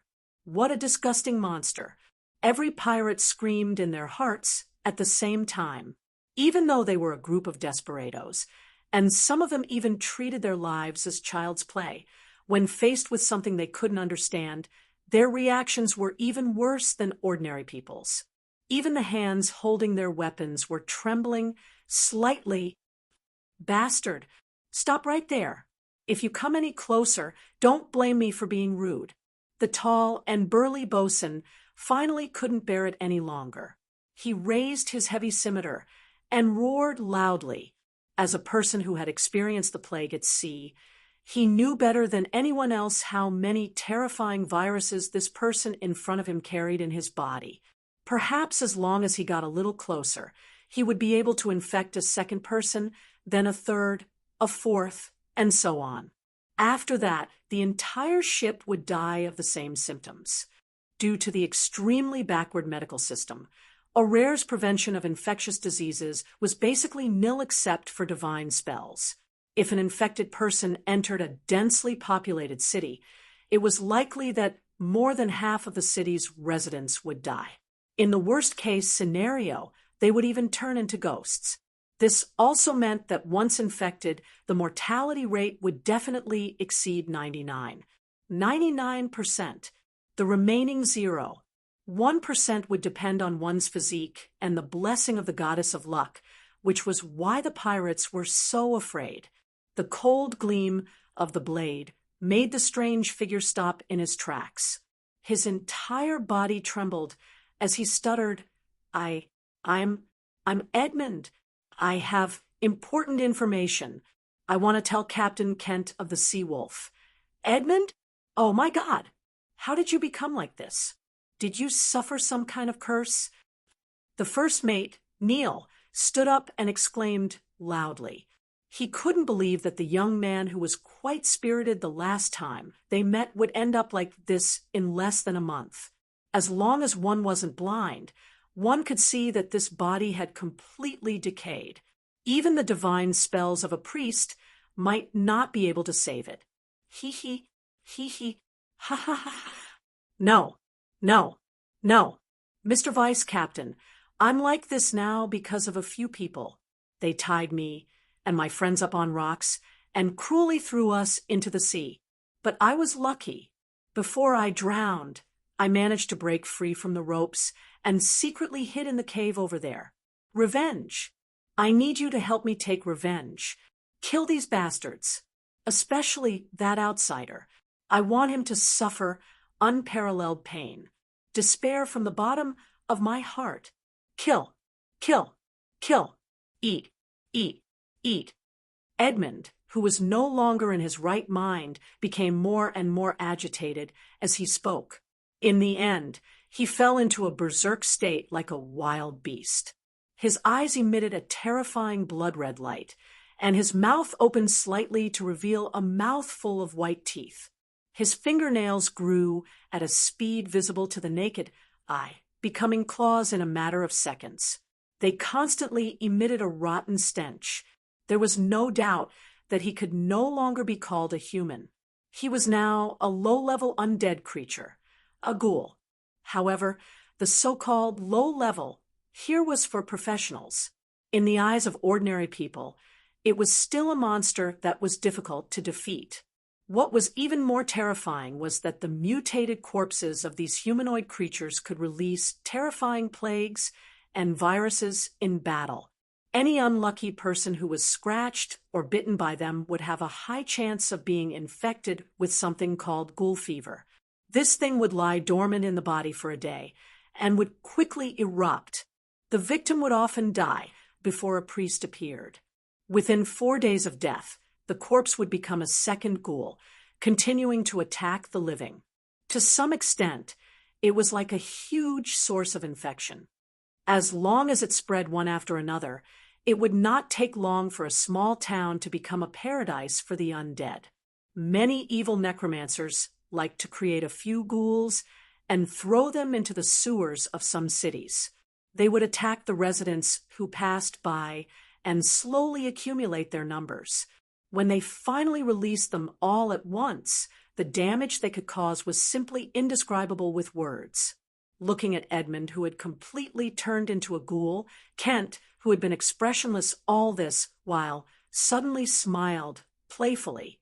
He asked the first mate behind him, "Humph, interesting. This is the crew you found for me? An idiot who was cursed for eating his own kind." Oriar was a world full of supernatural powers. There were many taboos that could not be broken, or there would be retribution, especially the gods with different personalities. They all had their own factions and standpoints. One of the gods once listed cannibalism as a heinous crime, and he personally cursed anyone who ate their own kind. There was a certain chance that they would be directly turned into ghouls, and Edmund happened to break this taboo. The shreds of flesh hanging from his teeth were enough to prove this point. Chapter 467. It might be a little difficult for normal people to distinguish the types of meat, but for someone like Seawolf Kent, who had killed countless people, he could easily tell from the color and texture of the meat. After all, human meat was very hydrated and was fundamentally different from most other types of meat. Many scholars believed that it had some sort of special magic, and that once a person became a cannibal, they would never be able to quit. They would continue to eat humans for the rest of their lives, even if it meant sacrificing their lives. In fact, in alchemy and necromancy, every part of the human body had different symbolic meanings and magical uses. For example, the heart represented life and could be used to create restorative items. The eyes represented reality and could be used to create items and potions that could see through invisibility. Bones and teeth represented death and were often used to store evil negative energy spells. As for human flesh, especially rotten flesh, it represented plagues, diseases, depravity, and the rebirth of the dead. Even normal people knew this. Seeing that the last trace of life on Edmund had completely disappeared, Vice Captain Neal sighed helplessly. I'm very sorry, sir. I didn't think things would turn out like this. But don't worry, as the one who invited you, I will take responsibility and clean up everything." "Very well. Then I'll return to the ship and await your good news. Remember, no one can kill the crew of the Seawolf without paying a price. Let those arrogant bastards pay the price. I'll give you 2 hours. After 2 hours, I want all the residents of this island to disappear, and we'll use their blood to establish our name." After giving this bloodthirsty and cruel order, Kent turned and jumped into the boat. 2 loyal subordinates quickly followed, rowing with all their might. They quickly left the shore and headed for the large ship anchored in the distance. He didn't even look at Edmund, who had turned into a ghoul. It was as if the undead that ordinary people feared wasn't even worth mentioning to him. After watching the captain leave the beach, Neal slowly unsheathed the thin sword at his waist. He spoke in a heavy voice to the ghoul, who hadn't completely lost his mind. "Edmund, I believe you should know what you've become by now. So please tell me your last wish, or should I say your last words? I'll definitely fulfill it for you." Wish?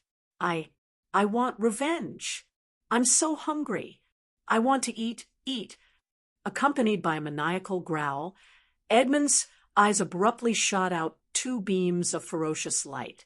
He pounced on the sailor closest to him like a wild beast, opening his mouth and tearing open the sailor's neck in one bite. He tore open the fresh red flesh, and in just a few short seconds, the area around the neck was completely devoured, leaving only white bones behind. Even though ghouls could retain their memories and intelligence from when they were alive due to the corrosion of negative energy, their stomachs were always in a state of hunger. Once they smelled the scent of a living person, they would immediately go berserk. Under the control of his terrifying appetite, it was rare for him to communicate.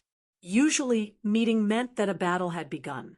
The current situation was just him revealing his true nature, so it was not worth making a fuss about. The bloody scene terrified many of the pirates, and they quickly drew their weapons and retreated. Only the first mate, Neil, remained unmoved. He muttered to himself in a pitiful tone, "Have they completely fallen? Since revenge is your last wish, I will fulfill it for you. Please rest in peace." Just as he finished speaking, he was like a cheetah sprinting more than 10 meters away in an instant. The thin sword in his hand reflected a blinding golden light under the rays of the sunset. Before anyone could see clearly what had happened, a piercing scream rang out across the beach. "Ah!" A blade that was only 2 fingers wide had pierced through Edmund's brain. Even the victim beneath him had suffered the same fate.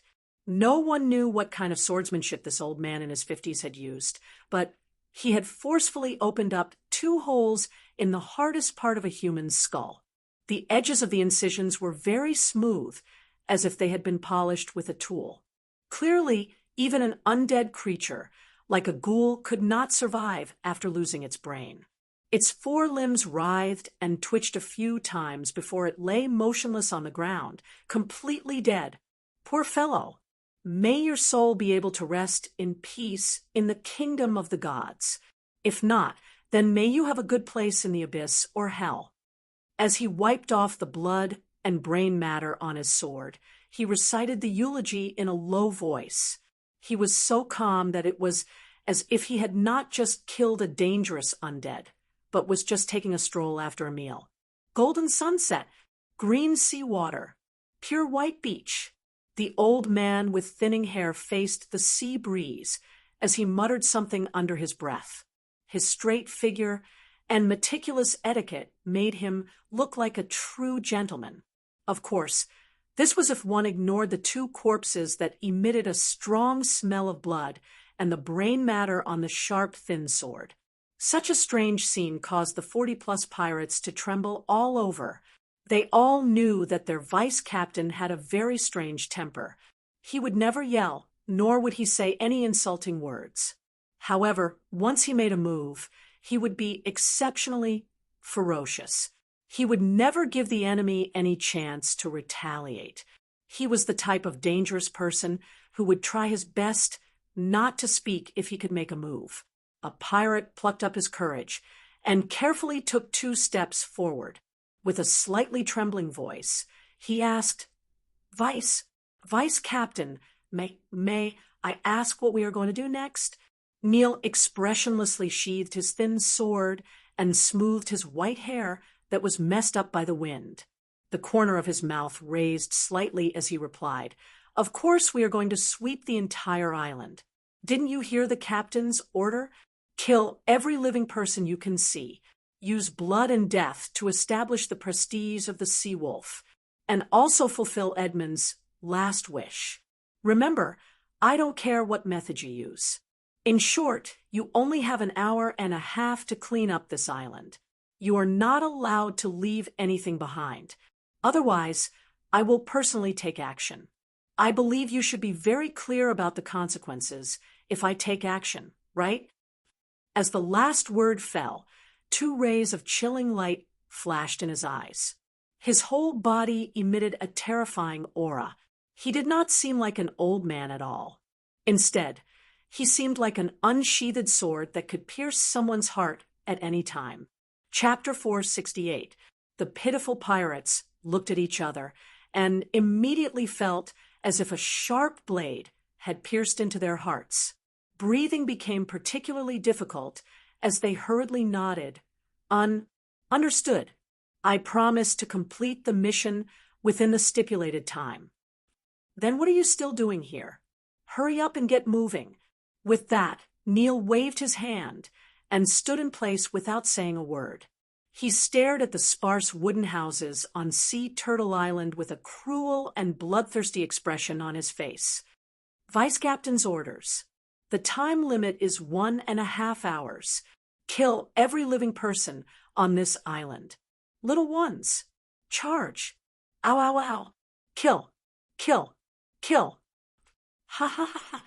I can have a good time again. I hope there are a few beautiful women on this island. I haven't gone ashore to vent for a long time. Dozens of pirates shouted as they rushed into the bushes. Not only did they not reject such an unscrupulous order, they were also very happy to carry it out. Not long after, the screams of men and the sorrowful cries of women could be heard from afar. There were also some scenes that made people blush. As a group of villains with no bottom line, they vented their bestial nature to their heart's content. The men were all killed, and the women were raped by at least 5 pirates in turn. Even children under the age of 10 were not spared.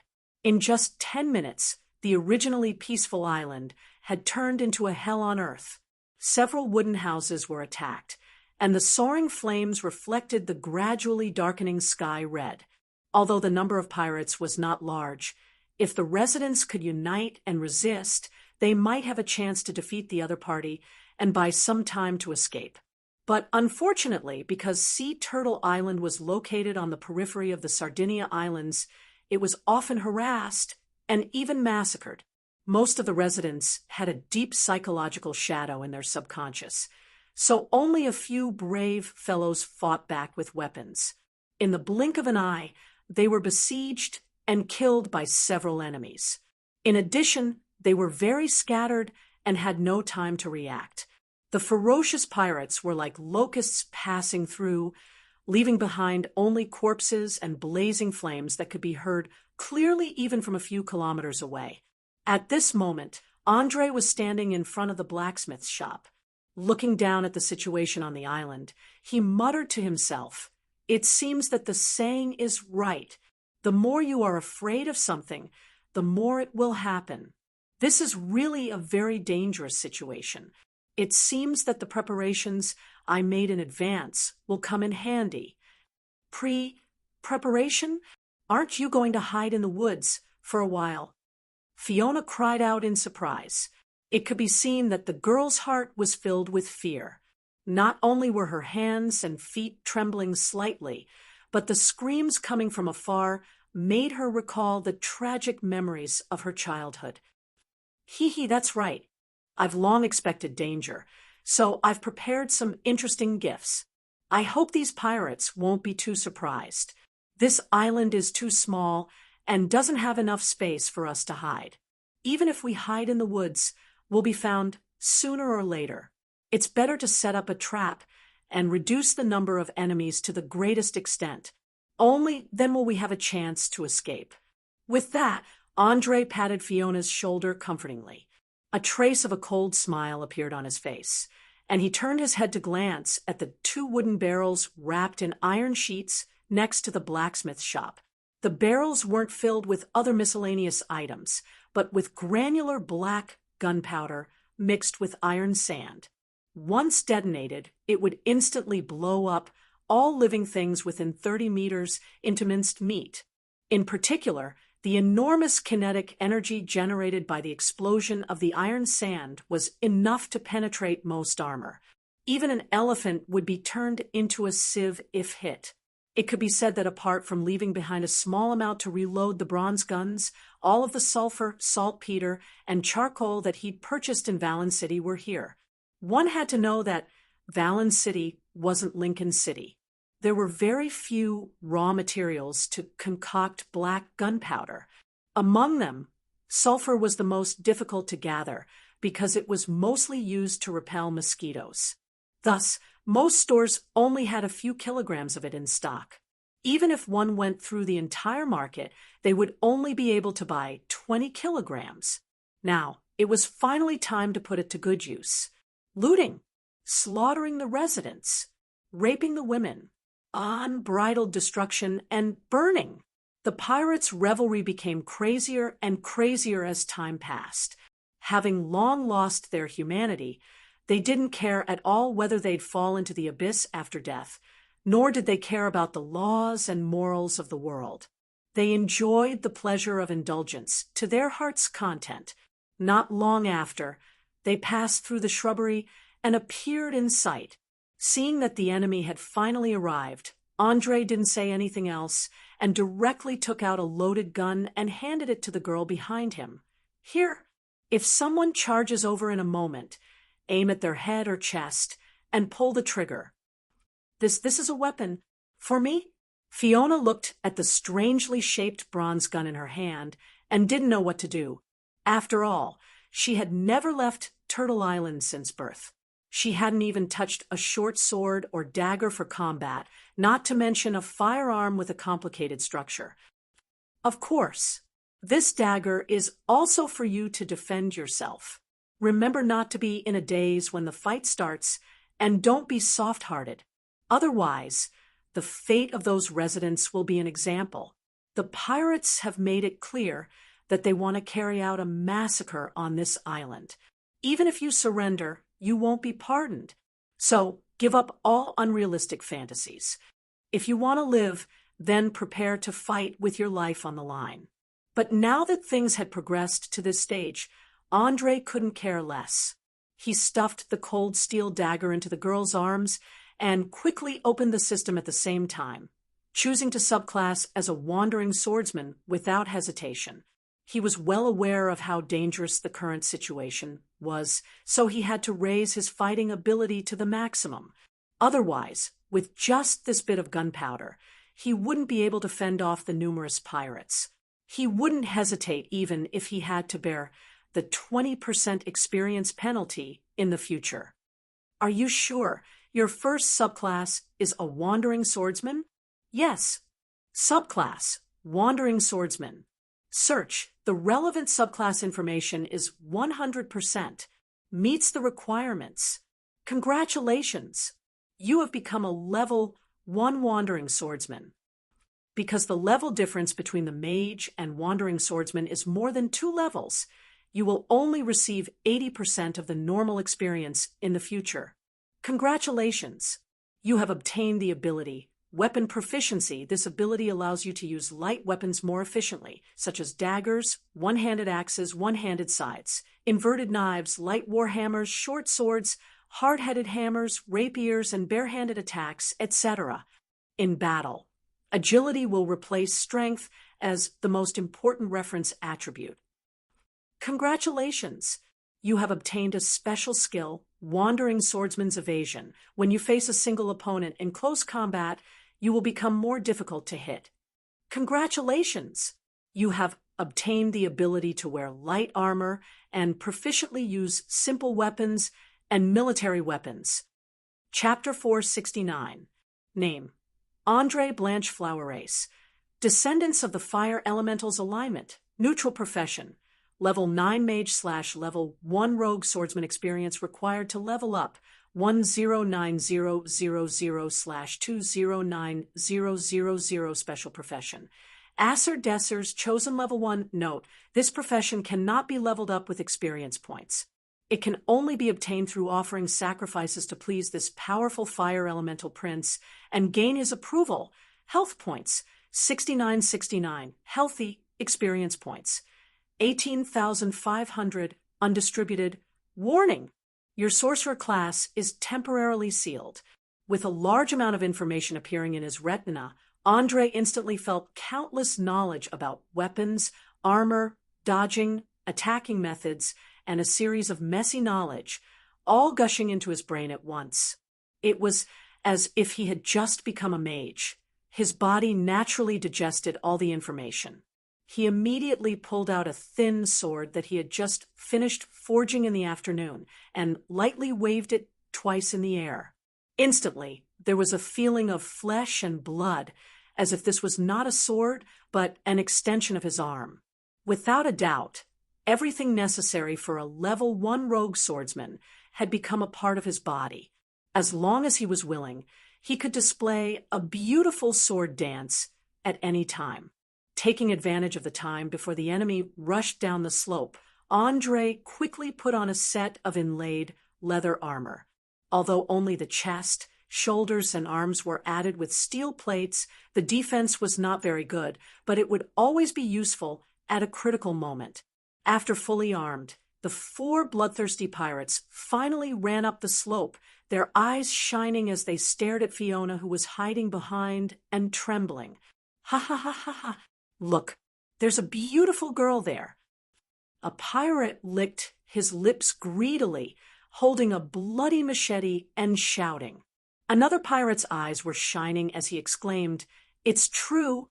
We're lucky. I reckon she should be the most beautiful woman on this island.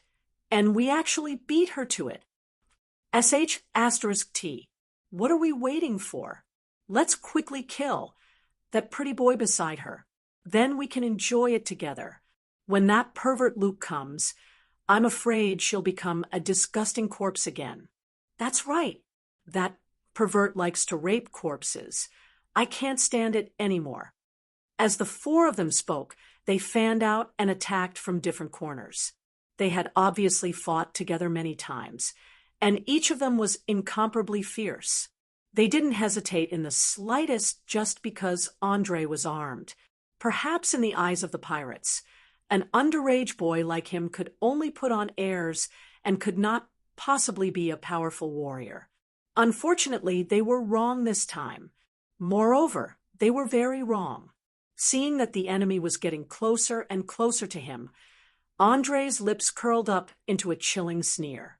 He immediately pulled out 2 muskets, aimed at the pirates approaching from the left and right, and pulled the trigger. Bang! Bang! Only 2 loud noises, and white smoke could be heard as the targets fell to the ground. The lead bullet, under the huge propelling force of the gunpowder, instantly shot into the pirates' heads. The 2 of them didn't even have the chance to scream before their souls were taken away by the Grim Reaper, leaving behind 2 lifeless corpses that fell to the ground with a plop. Hit the vitals. Critical strike activated. Dealt 20 damage to the pirate. Target's brain has been destroyed. Death. Obtain 40 experience points. Already reduced by 20%. Hit the vitals. Critical strike activated. Dealt 27 damage to the pirate. Target's brain has been destroyed. Death. Obtain 40 experience points. Already reduced by 20%. Looking at the information that appeared in his vision, Andre immediately experienced the power of the double profession experience points punishment. The pirates that should have received 50 experience points now only received 40, and 10 of them were wasted. However, now was not the time to be distressed over the experience points. Because the other 2 pirates would reach him in a few seconds, he didn't hesitate to throw the 2 muskets on the ground and pulled out a 3rd. He turned around and fired. In an instant, a large hole was opened in the chest of the pirate who was trying to sneak attack him. It seemed like the pirate's heart was shattered, and he fell to the ground with a plop, his body twitching nonstop. The 4 evil pirates aggressively rushed forward, and in the blink of an eye, 3 of them were dead. Only one guy, with a sinister expression, was left. He raised his sharp curved sword and viciously slashed down. Arrogant brat, go to hell for me. Not knowing if it was because of the sudden death of his companions, his whole body was like a demon from the abyss. Just from the momentum, it seemed like he wanted to split Andre into 2 halves. Because of the excessive force in his arms, a large amount of his muscles were red, and his veins were bulging. However, Andre didn't put him in his eyes. Instead, he laughed contemptuously and muttered to himself, "Hee, next, let me personally test the true close combat standard of a rogue swordsman." After saying that, he threw the last short gun on the ground and quickly pulled out the thin sword hanging at his waist. Just as the scimitar was about to fall, he waved his arm like lightning and stabbed the target's 2 knees 4 times in a row. Then he moved sideways and passed by the scimitar. The poor pirate didn't even have time to react to what happened. He only felt a sharp pain, and his legs could no longer stand straight. He immediately fell to the ground, and dark red blood stained his pants red in a short few seconds. Ah, ah, ah. Damn it. Damn it. Legs. My legs. Why aren't my legs listening to me? When he found that he couldn't stand up, his whole body fell into a state of collapse. He screamed and yelled at the top of his lungs, as if he had gone mad. In fact, in that moment, Andre had already used his thin sword to cut the ligaments of the pirate's knee joint. Relying on his high agility of 17 points and the bonus of a rogue swordsman's light weapons, he easily found the weak point of the opponent's lower body and ended this short battle. Glancing at the wailing, unlucky pirate, Andre shook off the blood on his thin sword and muttered to himself, "So that's how it is. The so-called rogue swordsman uses nimble speed to avoid attacks, and at the same time uses high intelligence to find the weak point of the opponent's body. Then, at the crucial moment, he kills with a single strike. He can even create an illusion of an attack to confuse the opponent. He belongs to the category of a skilled swordsman, and really suits my taste." Chapter 470. Fast, efficient, agile. That was a precise observation, ability, excellent tactical mind. Mixing all these together was the fighting style of the wandering swordsman. It was neither like a thief who needed to attack from the dark to exert the greatest advantage, nor was it like a warrior who used strength, endurance, and strong physique to defeat the opponent. It was more like a profession that was born for duels. In a one-on-one situation with equal strength, it was difficult to find a second melee profession that could defeat the wandering swordsman. Although he had never thought of using experience points to improve the profession level of the wandering swordsman, Andre could not help but begin to imagine the special ability that could only be mastered at level 3, Crafty Strike. If he was not mistaken, this should be a feint that was often mentioned in martial arts novels. Through the angle of attack, the eyes, and the clever brain, it created a feint to create a diversion, forcing the opponent to attack or defend according to the script. It could be said that it was equivalent to indirectly controlling the enemy in the battle. Imagine when two melee professions were in a duel, and one of them had already predicted the opponent's next move, or the next few moves. What would the result be? Obviously, as long as there was no accident, the party who could predict the opponent's movements would definitely win. This was the biggest advantage of the wandering swordsman. After testing the melee ability of the wandering swordsman and the essence of the profession, Andre was not interested in continuing to listen to the last pirate's wail. He backhanded his sword and pierced the left side of his chest.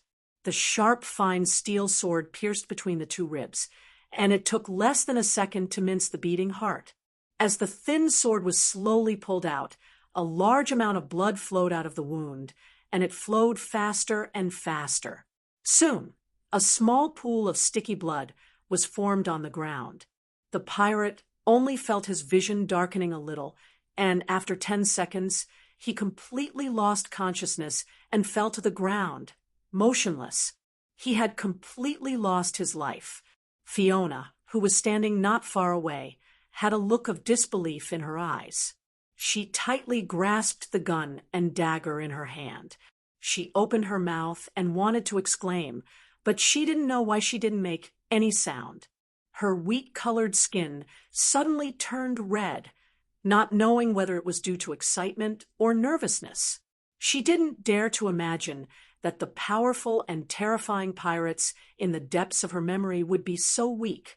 In the blink of an eye, 4 of them had fallen, especially the loud roar of the muskets and the terrible wounds caused by the lead bullets tearing through the skin and muscles. It made people shudder after seeing it. After all, if one died by a sword, they would at least know how they died. However, after a loud bang from a gun, they would immediately turn into a corpse that was beyond recognition. They wouldn't even know what happened at the moment of death. In the Olir continent, anything that people could not understand would be categorized as magic. Hence, in the girl's opinion, these strangely shaped weapons must be some kind of powerful alchemy weapon. Otherwise, how could they have blasted the pirate's head into pieces so quickly? Just as she carefully turned the muzzle to see what kind of mechanism was inside, Andre immediately reminded her, "Stop. Don't point the barrel at yourself. It's very dangerous. If you accidentally fire, your head will immediately explode like this garbage." Fiona was so scared that her hand trembled, and she almost threw the gun to the ground.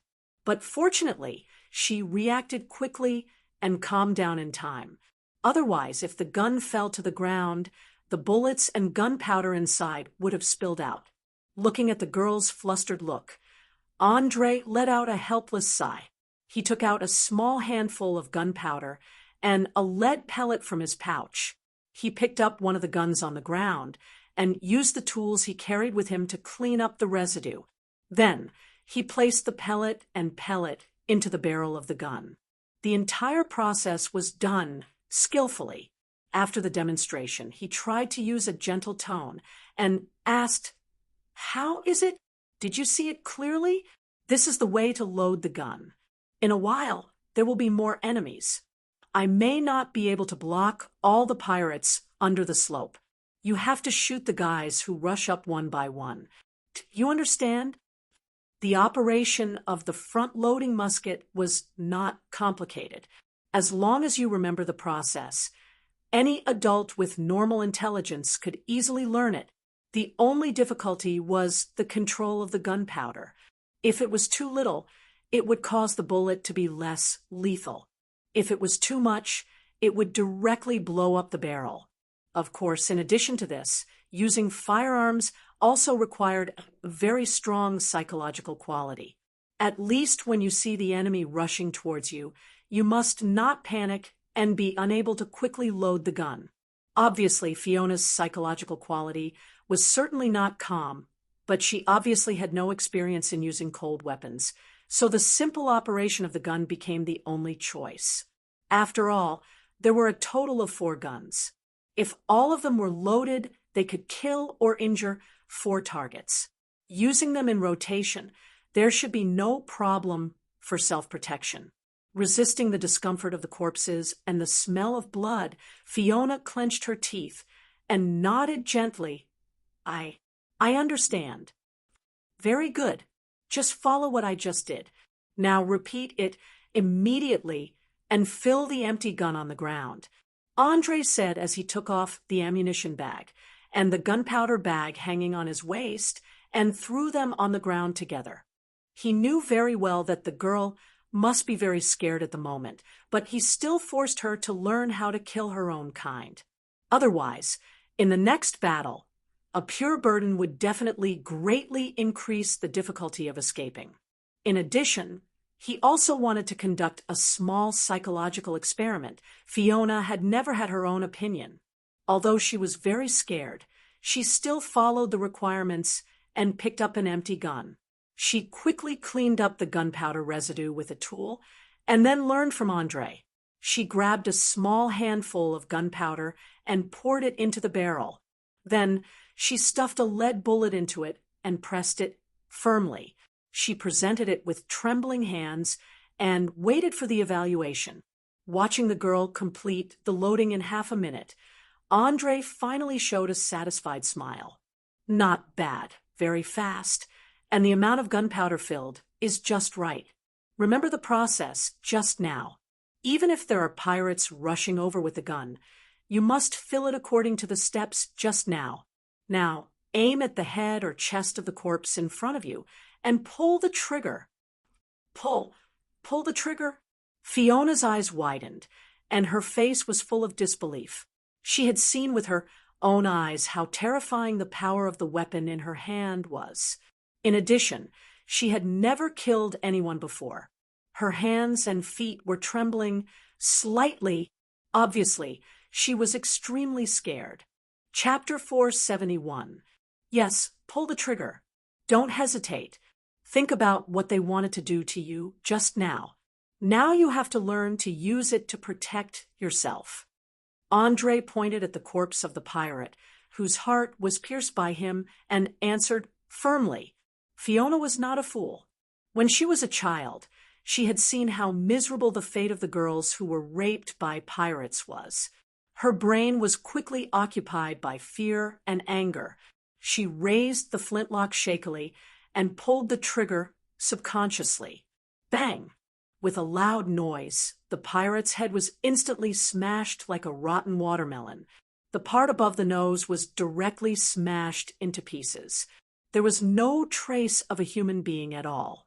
The penetration of a musket and a primitive lead bullet may not be comparable to modern firearms, but the wound area was absolutely amazing. It could even reach 100 times the cross-section of a bullet, especially the horn-shaped cavity. Normal people could not help but feel goosebumps all over their body. If you were accidentally hit, then you would not be a doctor, but begging the enemy to give you another shot because that kind of pain was unbearable for 99% of people. It was better to die early. Staring at the corpse that was beyond recognition, Fiona was stunned.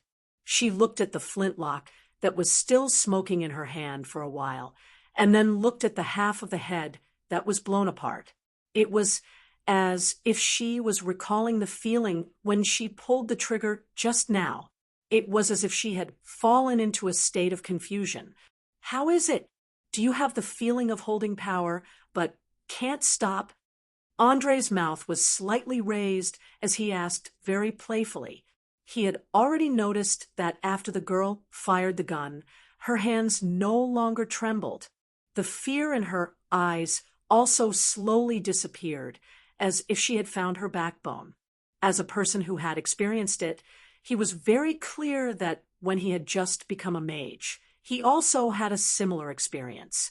He knew how fascinating that wonderful feeling was. A scholar once said that human beings were a race that was loyal to their own desires. The desire for power, the pursuit of power, the fanaticism for money, the obsession for the beauty of the opposite sex. And even the so-called heroes with noble character, most of them were just for the sake of a resounding reputation. In essence, they also belonged to a part of their desires. Since they were loyal to their desires, it meant that in the bottom of everyone's heart, there was actually some kind of hidden desire. From the elderly in their 70s or 80s to the children around 10 years old, once they found out that they suddenly had the ability to easily kill their own kind, more than 70% of them would fall into ecstasy. Many perverted serial killers came about this way. This was similar to how most ordinary people would have the urge to shoot at a crowd when they held a gun in their hands. If they held a sharp sword in their hands, they would have the desire to stab it into someone's stomach. Perhaps it was just like the saying that everyone had two completely different characteristics in their hearts. One was an angel, and the other was a demon. Most of the time, people were bound by the laws and morals of the secular world, so most of the time, their angelic side prevailed. However, when their spirit and consciousness were greatly stimulated, and they happened to possess power that surpassed ordinary people, then the devil side that was suppressed in the bottom of their hearts would awaken. Andre now wanted to know if the girl, who was standing in a daze, would continue to maintain her kind nature after discovering a way to easily kill the pirates, or would she completely turn evil and start killing her former enemies? It had to be said that this idea was very disgusting. It felt like forcibly manipulating or changing a person's fate. Feel? Hee hee, ha ha. After a short silence, Fiona suddenly burst into laughter. Her eyes were filled with unconcealable madness. She muttered to herself, Yes, this feeling is simply great. I want to kill all the pirates. They deserve to die. They all deserve to die. Seeing the girl sliding from one side of the scale to the other at a very fast speed, Andre did not have the intention to stop her. Instead, he showed a hint of surprise and immediately said, Yes, those pirates deserve to die. You now have a little ability to hunt them. Do you want more now? More? Can you give me more power? Fiona, who had completely fallen into some kind of extreme emotion, rushed up and asked excitedly without any precaution. Andre smiled and nodded. Of course. Now kneel down and repeat after me.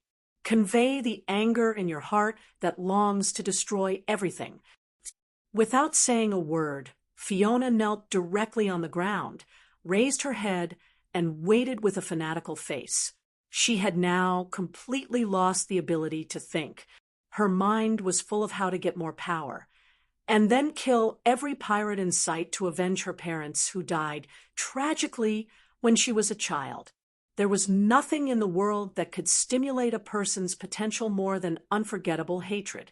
There was also no emotion that could be buried in the bottom of the heart for decades like hatred.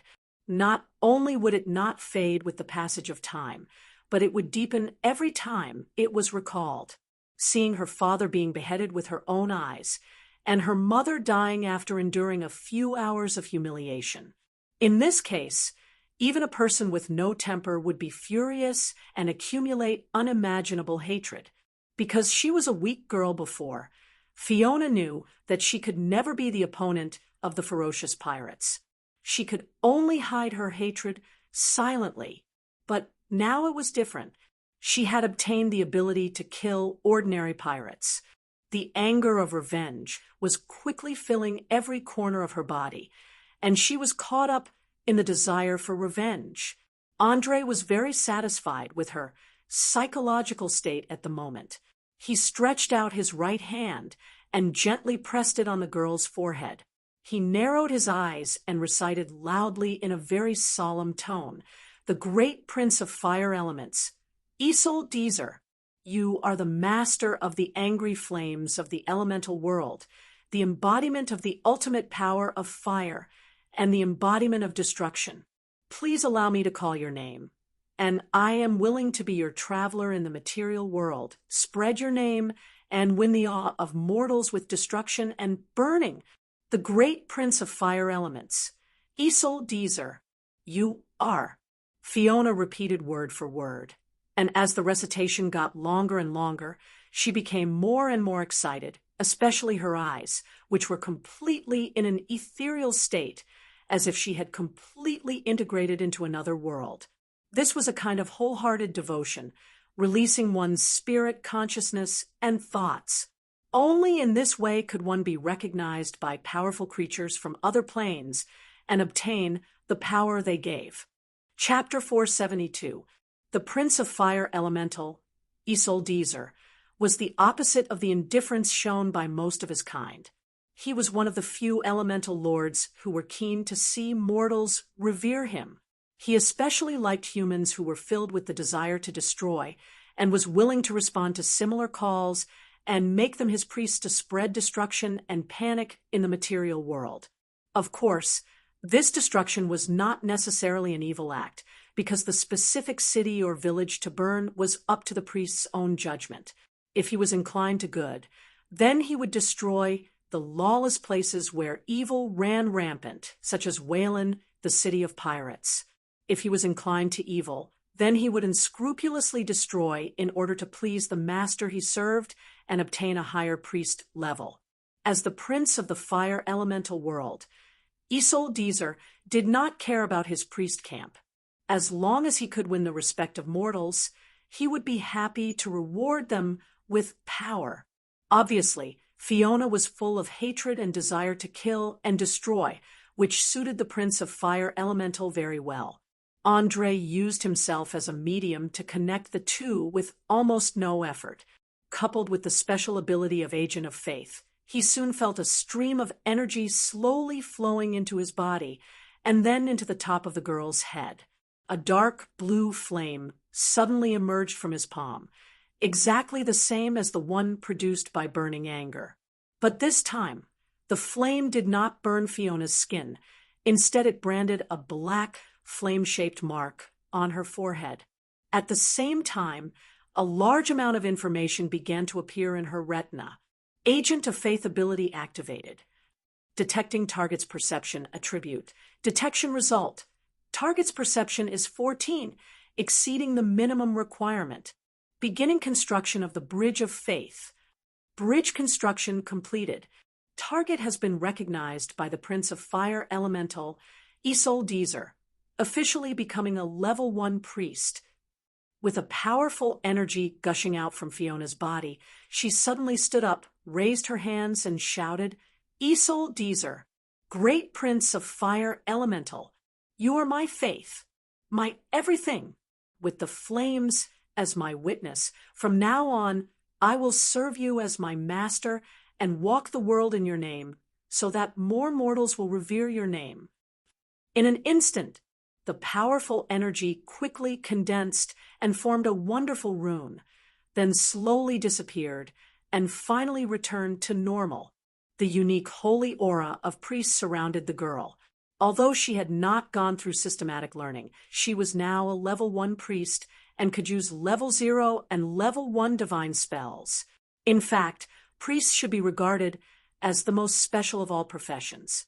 Most of their power came from the gods. So generally speaking, as long as their perception attribute was enough and their faith was pious enough, it was basically a sure thing. As for the promotion of profession level, it all depended on the personality of the god. Some gods were more old-fashioned and gave their priests a corresponding level based on the contributions they made. Some gods were more flexible and promoted their priests based on their mood and personal preferences. There were also gods who liked to be flattered. The better the flatterer, the more they would be rewarded. Coincidentally, the Prince of Fire Elemental particularly liked mortals who had strong hatred, killing intent, anger, and the desire to destroy. In addition, he had been isolated from the material world for too long and urgently needed some priests to use destruction to restore reverence, so he did not hesitate to establish a link of faith with Fiona. After all, as an elemental lord, he did not need the faith of mortals like most gods. The only thing he wanted was reverence. The more the mortals were afraid, flustered, and angry but did not dare to speak, the more powerful power he could draw from them. Looking at the determined and fanatical expression on Fiona's face, Andre suddenly realized that faith was really a terrible thing. In just a few minutes, it had completely changed an ignorant girl into another person. In particular, there was a flash of killing intent in her eyes. Even a strong-willed transmigrator like him, whose hands were stained with blood, could not help but feel a chill run down his spine. But thinking about it, it was no wonder. Even in the 21st century, where technology and culture were highly developed, there were still a large group of idiots who were bewitched by religion. They were willing to joke with their lives, launch terrorist attacks everywhere, and act as suicide bombers. They could not even prove the existence of the gods they believed in, just relying on the so-called doctrines that had been tampered with countless times. They were used as idiots by the ambitious. This world was originally full of barbarism and ignorance. In addition, the gods here not only really existed, but could also bestow great power to their believers, as well as the promise of eternal life in the kingdom of God after death. Naturally, people were particularly eager to join them. Occasionally, there would be some irrational guys who were called fanatics. Obviously, Fiona's state at the moment was very much like a fanatic. After the ceremony was completed, she knelt on the ground with a pious face and deeply kissed the back of Andre's right hand, the only elector of Acer Dessel in the material world, the 20th Flaming Duke, Andre Blanchflower. Please allow me to offer my loyalty to you and become your sword and shield. I accept your loyalty. Get up before the other pirates arrive. We still have a lot of preparation work to do. With that, Andre pulled the girl up from the ground. He was very clear that Fiona was not really loyal to him, but to the elector of Acer Dessel. All the people in Orire knew that priests were only loyal to the gods they served, because that was the source of their power. Once betrayed, it would lead to extremely serious consequences. At least the priest's level would be abolished, and at worst, they would be hunted down by the church. If the god was inclined to evil, it was likely that even the soul would not be able to rest in peace after death. It could be said that from the moment a priest was accepted by a god, there was no turning back. Once the god they served died, Except for a few wise men who could see through everything, most priests would have a nervous breakdown and fall into inextricable madness. More serious ones would even take the initiative to commit suicide. Fiona, who had been dominated by hatred, was not very clear about what kind of path she had embarked on. While feeling the divine power bestowed by the Prince of Fire, she asked softly, "Master, what should we do next? Those pirates will soon blockade the entire island. Now, they will never let go of any fishing boat that goes out to sea." Chapter 473. Of course, it's to set up a trap and let these evil pirates know what retribution is. I believe that Prince Asserdesser will definitely like the slaughter and death brought about by explosions and flames. After saying that, Andre's silver-white hair was blown by the sea breeze, and a cold smile appeared on his face. Although he was unable to take the initiative to launch a frenzied retaliation against the pirates due to the loss of his profession as a mage, he could not help but feel enraged when he saw the peaceful and quiet island turned into a mess with blood flowing like a river, no matter how well-mannered he was. As a transmigrator who came from an era of information explosion, what he hated the most was aimless destruction, spreading chaos and panic. This was especially true when it came to pirates, who destroyed everything in their path just to vent their selfish desires. It was the easiest way to arouse the disgust in his heart. In fact, this was not because he was soft-hearted or kind-hearted. To some extent, Andre should be regarded as the more emotionless type. He would not erupt with a strong sense of justice when he saw people being killed, nor would he overestimate himself and provoke those powerful evil organizations. If a word had to be used to describe him, he should be regarded as a creature of profit. He could tolerate all wars for profit, and he could also accept the raising of a butcher's knife in order to create more value. In his view, any act of destruction should not exist alone, but should be based on creation. Although it sounded very contradictory, and could even be said to be a little strange, if one thought carefully, in fact, every progress of human society, such as the progress of form and consciousness, the Industrial Revolution, the discovery and application of new energy, was accompanied by great turmoil and destruction. There was even the possibility of unimaginable and terrible wars breaking out. Countless people died because of this, and more people lost their relatives and friends, wandering in the ruins all day long without a home to return to. But the destruction brought about by this kind of war was not meaningless. It was to overthrow some inherent and backward things, and then establish a new order. Think about how much people's living standards had improved from the end of World War II to the information age. All kinds of technology, political system, justice, entertainment, information, and so on had improved by more than 10 times. This was the creation and development brought about by destruction. But what the pirates were doing now was completely different. They did not create anything, just pure destruction. In particular, they wantonly slaughtered civilians, which made Andre extremely unhappy. After all, in this world where productivity was relatively low, population was definitely the most important standard to measure the strength of a race. It had to be noted that the entire continent was in a state of lack of population, although after the rise of the Magic Empire, human beings were known as the sixth master of the world after the creator race. Giants, dragons, elves, and dwarves, their range of activity was still pathetically small. Most of the areas still maintained large areas of primeval forests, and they did not have much of an advantage over other races. Even the goblins, orcs, half-orcs, kobolds, ogres, trolls, and other monsters that lived in the wild could pose a great threat to the human world from time to time, not to mention the giant dragons that could easily turn a city into ruins once they appeared.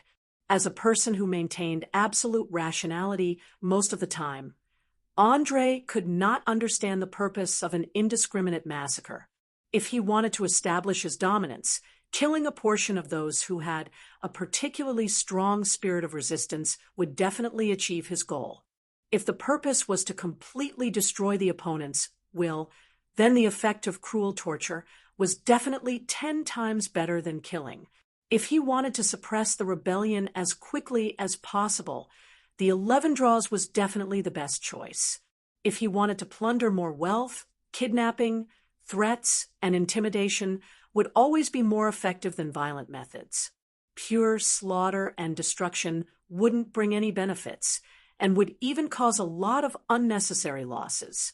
Perhaps it was because the pirates couldn't see through this that they had been suppressed in this small archipelago. Otherwise, with their strength and a reasonable system, they would have built a country of their own that wouldn't be inferior to any city-state. Stupid or arrogant.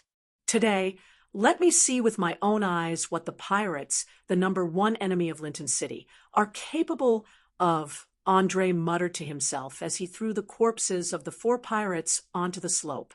At the same time, he hid 4 barrels of gunpowder in the surroundings and used a small amount of gunpowder as fuses to connect them. This could ensure that at the moment of explosion, the iron sand in the barrels could sweep a radius of tens of meters and form a 360-degree penetrative killing without any blind spots. It was estimated that even with a shield and armor, it would be useless. After finishing the arrangement, the next thing to do was to wait. Not knowing if it was because of the gunshots, it did not take long for a large number of pirates to pass through the woods and appear at the bottom of the slope. There were as many as 20 to 30 people. They're here. They're finally here. They will become my first sacrifice to the great Sortisil this evening. Only flames and destruction will last forever. Looking at the increasing number of enemies, Fiona did not tremble like before. Instead, she was particularly excited. The power of hatred seemed to have successfully dispelled the psychological shadow, but it pushed her from one extreme to another extreme. However, Andre did not have the optimism of the girl because he had already seen the medium-sized pirate ship docked in the bay. Judging from the size of the ship and the displacement of the ship, the number of enemies was at least 300, and the pirates in front of him were only 1/10 of the total. Even if he could kill all of them, it would not affect the overall situation. It should be known that his true strength was only that of a level 1 rogue swordsman. In the situation where he did not use a flintlock, he could at most deal with 3 to 4 pirates at the same time. If there were more, he could only choose to turn around and run. After all, pirates would not talk about one-on-one combat or chivalry. They were a group of people who could not be stopped. They would try anything that could help them kill the enemy, including throwing knives, throwing lime into the opponent's eyes, and even defecating and urinating during the battle. All in all, this was a group of scoundrels with no moral integrity at all. Expecting them to abide by the so-called morality was more realistic than expecting pigs to climb trees. Fortunately, in Andre's plan, there was no need to fight the pirates head-on. He only needed to reduce their numbers and avenge the tragic deaths of the residents. Then, he would take advantage of the chaos to sneak into the pirate ship and follow them to Valen City. Chapter 474. Wasn't there a saying that the most dangerous place was the safest place? Perhaps even the pirates wouldn't have thought that there would be someone hiding in their own cabin. Of course, it wasn't easy to do this. The first and most important thing was to clean up a portion of the pirates, and the number couldn't be too small. Andre, who had been a captain for a period of time, was very clear about the amazing use of space in the hull of this world.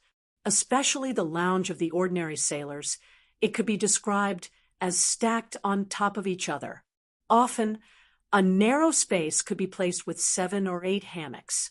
If the number of pirates couldn't be greatly reduced, leaving a certain amount of space in the cabin, he was afraid that even if the infiltration was successful, it wouldn't take long for him to be exposed. I really don't know how long we're going to have to hide like this. If only we could use the fireball magic wand, we could easily kill a few hundred pirates in a few rounds. We wouldn't have to go through so much trouble. Andre grumbled helplessly. Since the wizard profession was sealed, many of the things he had carefully prepared had lost their function.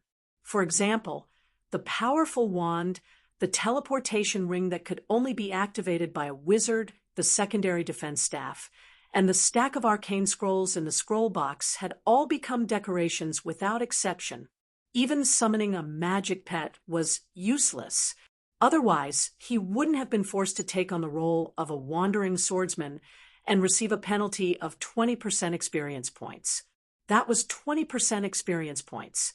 As the profession level got higher and higher, the amount of experience points required was getting closer to an astronomical figure. Perhaps 20% was only about 20,000 now, but it would certainly increase in the future. It wouldn't be surprising if it eventually became hundreds of thousands. But there was no other way. Everything was to safely get through this period of weakness. Anyway, the ability Raging Flame Eruption wouldn't disappear after one use. Maybe in the future, he would need to use it again when he needed to go all out. So, it was better to take on a melee profession as a precaution. At least he would have some ability to protect himself, and he wouldn't be completely reduced to an ordinary person. Just as Andre was secretly annoyed at the losses he had suffered, the gathered pirates began to move along the slope halfway up the mountain. Although the sky was now beginning to darken, they could still see the young man and woman looking down at them from above, as well as the bodies of 4 of their companions. In fact, the area of Turtle Island itself was not large, and there were only a few dozen households. After more than an hour of devastation, most of them were basically dead. Even if there were 1 or 2 fish that escaped the net, they had nowhere to run. When the forest was set on fire, no matter where they hid, they would not be able to escape death. As everyone knew, tropical plants had a particularly high moisture content, so when they burned, they would release a large amount of smoke that was harmful to the human body. If one hid inside, even if they didn't burn to death, they would be suffocated to death by the smoke. This was also the reason why the pirates didn't give chase when they saw the scattered residents escaping. Instead, they pointed and laughed. However, they probably wouldn't have the chance to do so today. From the moment they stepped onto the hillside, the Grim Reaper had already appeared above the island, silently waiting to harvest their souls. Remember, don't be impulsive later. Stay at the back and shoot with your gun. Understand? Andre warned the girl behind him. He could feel that there was not much rationality left in Fiona's brain at the moment. Half of it was occupied by strong hatred, and the other half wholeheartedly dedicated to the Prince of Fire, Soldisel. Maybe she would really rush up like a madman. Well, you are the chosen one of the great Soldisel. You are its spokesperson in the material world. I will obey all your orders. Although she was a little reluctant, Fiona still nodded and agreed. While the two were talking, 20 to 30 armed pirates finally entered the range of the trap. As expected, they began to slow down and check the bodies of their companions, trying to find the cause of death. Seeing this scene, Andre couldn't help but slightly raise the corner of his mouth, showing a very evil smile. He directly took out the alcohol lighter that he carried with him and gently fiddled with the flint. The red and blue flame quickly sprang out, emitting a weak light.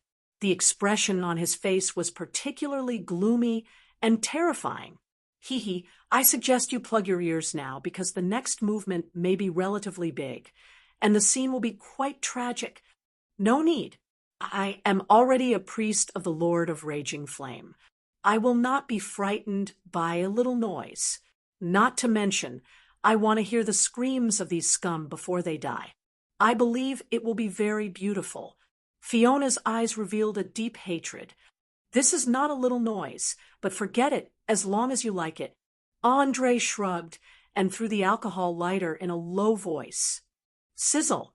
The black gunpowder scattered on the ground was instantly ignited and burned in the direction of the wooden barrels at a rapid speed. In just a few seconds, it appeared in the sight of the pirates, attracting many people to stop and watch.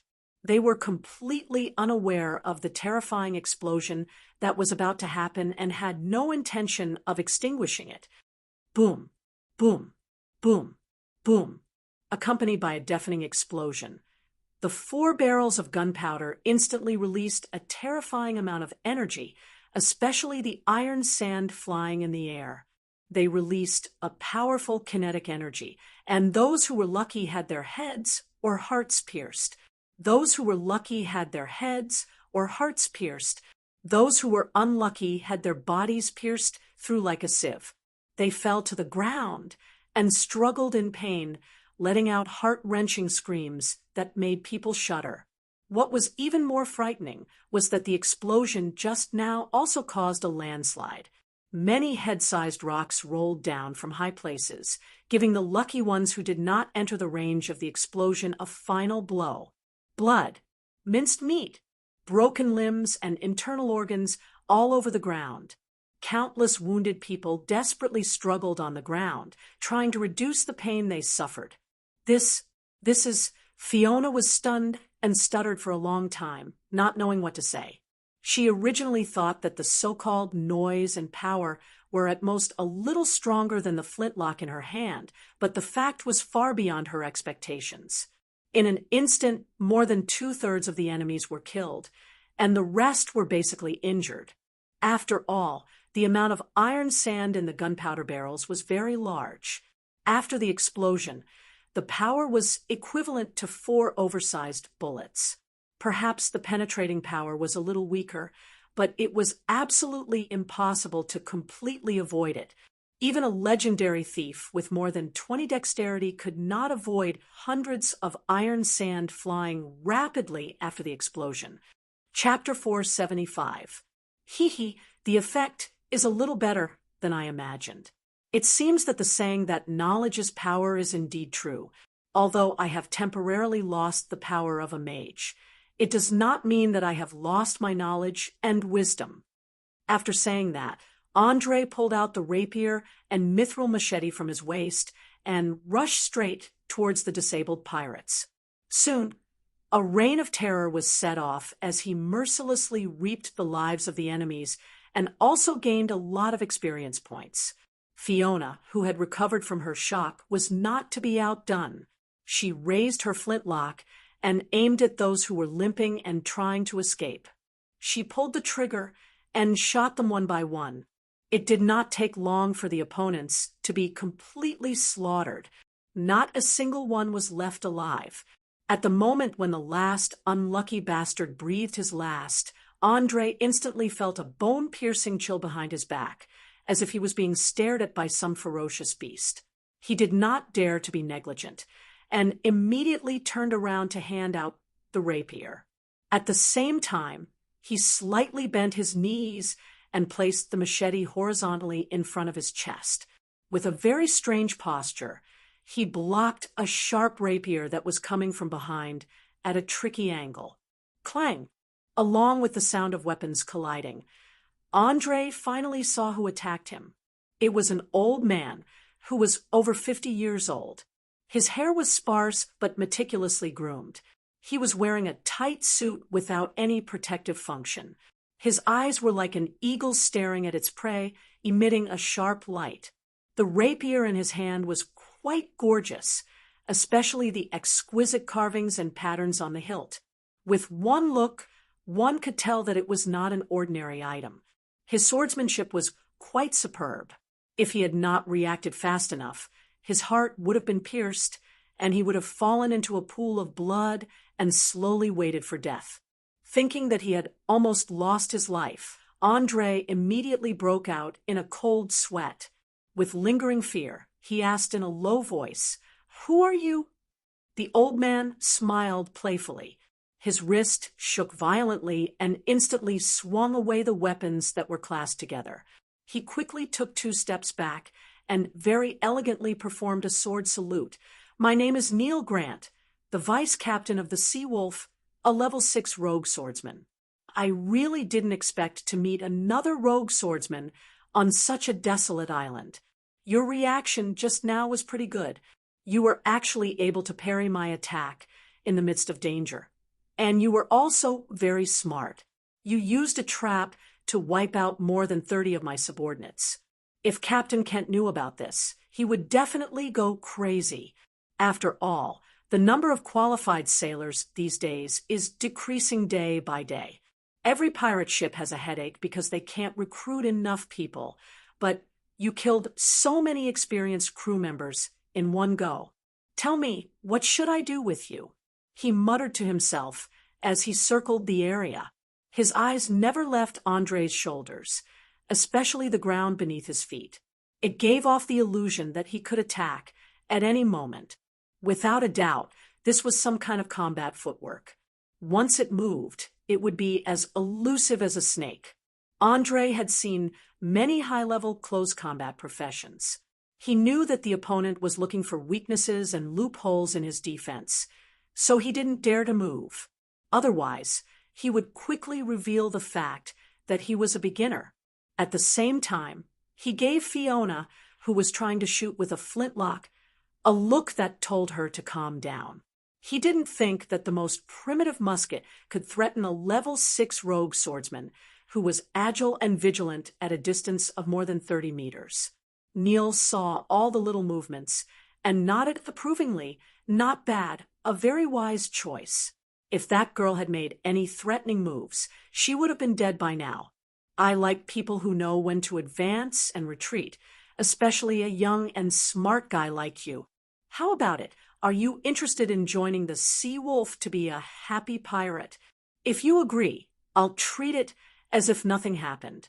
Anyway, to Captain Kent, exchanging a mere 30 ordinary pirates for a professional with limitless potential is definitely a profitable business.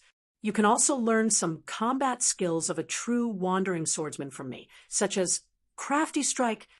The moment the last word was uttered, the old man, who was over 50 years old, suddenly exerted his strength and rushed forward in less than a second.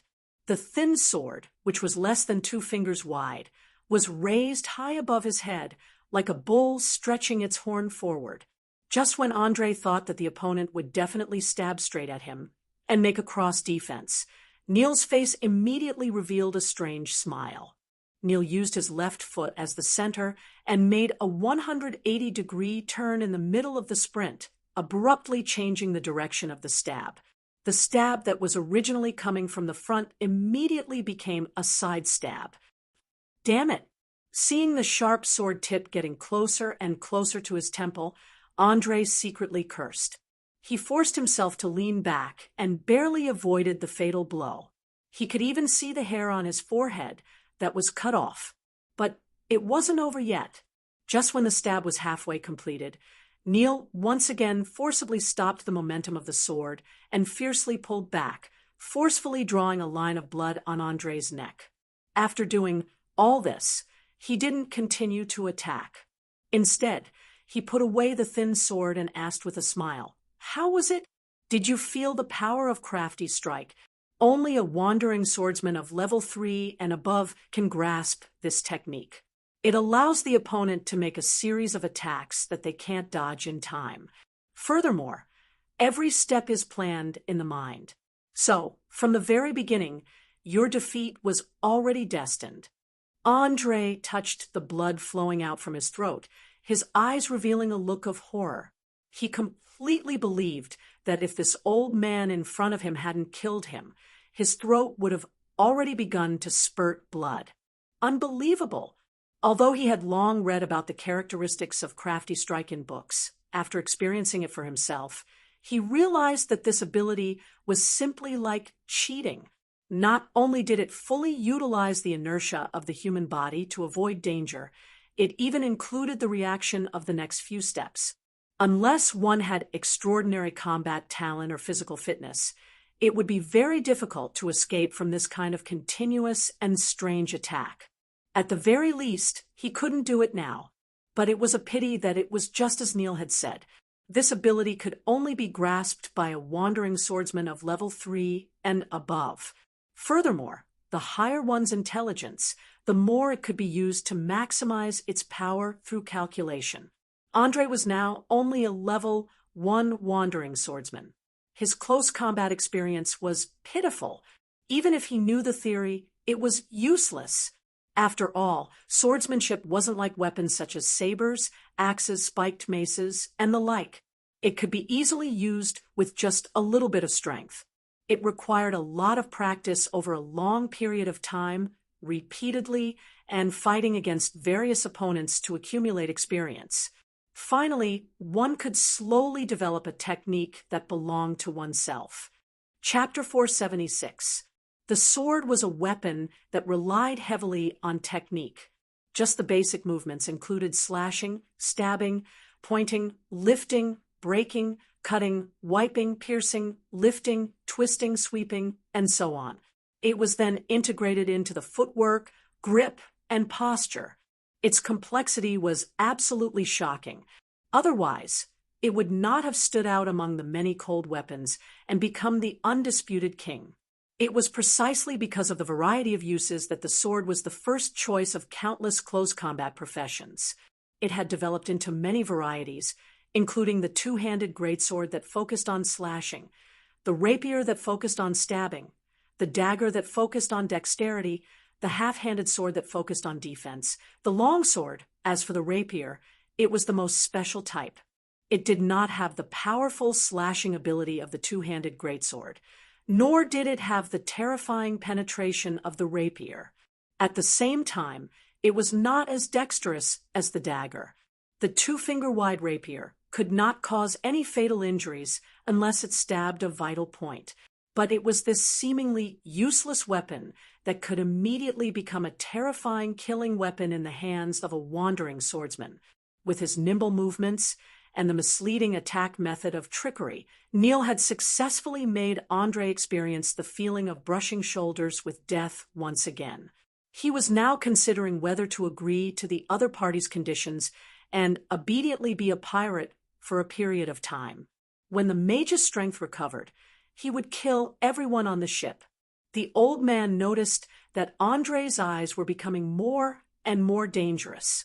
He gently shook off the blood on the rapier and said with a smile, "Not bad. You actually still have a strong fighting spirit after seeing the huge gap between us. I'm really starting to like you more and more now. How about this? As long as you kill that girl as proof of your loyalty, I'll accept you as my disciple. Not only can I give you a higher position, I can also teach you the skills of a wandering swordsman. There's nothing cheaper in the world than this. Don't force me to ruin your future with my own hands. Young man, think carefully before you answer. There's plenty of time. I've always been very patient." He obviously treated Andre as an ordinary youth on the island and was planning to use threats and enticement to take him under his wing. One had to know that pirates also attached great importance to the absorption and cultivation of talents. Many famous pirate groups could even be traced back to the era of the first pirate king hundreds of years ago. They could be called the nobles of the pirates. Unfortunately, Neil had chosen the wrong target this time. A terrifying unknown creature, like a transmigrator, wasn't someone a small character like him could recruit and control. Looking at the smug look on Fiona's face, Andre's mouth curved into an imperceptible arc. He deliberately put on a complicated expression and glanced at Fiona. Then he asked in a very conflicted tone, "Do you have to kill her?" "Of course. If I don't kill her, how can I see your determination? How can I feel at ease teaching you the true skills of a wandering swordsman?" Neil continued to tempt him with words. In his opinion, the best way to deal with a young man in his teens was to force him to commit an unforgivable crime, and then create an atmosphere where he had nowhere else to go except on the ship. Finally, he could only walk the path of being a pirate until it was dark. The pirates of the Sardinia Islands had already used this method to plunder many talents in the Southern Sea, so he was quite proficient in using it. Sigh, "All right, looks like I don't have a second choice." With that, Andre put on a sorrowful expression and slowly walked in the direction of Fiona. At the same time, he quietly reached out his hand and made a gesture of pulling the trigger. Perhaps others would not understand the meaning of this action, but the girl who had mastered the shooting skills of a flintlock was no stranger to it. She immediately raised her gun and fired without hesitation. Bang! Bang! With two loud noises, the lead bullets pierced through the air and flew towards the target at an extremely fast speed. Normally, it would be difficult for an ordinary person to dodge. However, Neil was obviously not an ordinary person. At the moment the gunshot sounded, he suddenly turned his body sideways, and his arm rotated the long sword at an extremely fast speed. He forcibly changed the trajectory of the bullet so that it brushed past the tip of his nose. Not even a single hair on his body was harmed. Andre never expected the two primitive muskets to be of any use. He only used them to buy himself some time. At the moment the gunshot sounded, he brandished his rapier and scimitar and rushed forward, quickly launching a frenzied attack. Although he did not have as superb swordsmanship as the other party, he was not inferior in terms of agility and speed. In fact, he was even stronger than the other party. In particular, the strong body coordination brought about by the 17 points of agility forced the old man, who was a level 6 wandering swordsman, to be flustered and in danger several times. There was a saying in Oriar that if you wanted to understand the characteristics of a profession, you had to become a member of this profession first. This was because only by personally experiencing it bit by bit could you understand its strengths and weaknesses to the greatest extent. Obviously, Andre, who had become a wandering swordsman, knew the weakness of this profession best, and that was that its strength was seriously low. To give the simplest example, his current strength attribute was 12, which was only equivalent to a worker who often carried heavy objects at the docks. Among the many melee professions, this was already considered low. Most normal level 1 warriors could reach around 14, and those with good talent could even reach above 16. However, if you put this 12 points in a wandering swordsman or a thief, you would immediately become a Herculean man. After all, a wandering swordsman was a special profession that focused on agility and intelligence.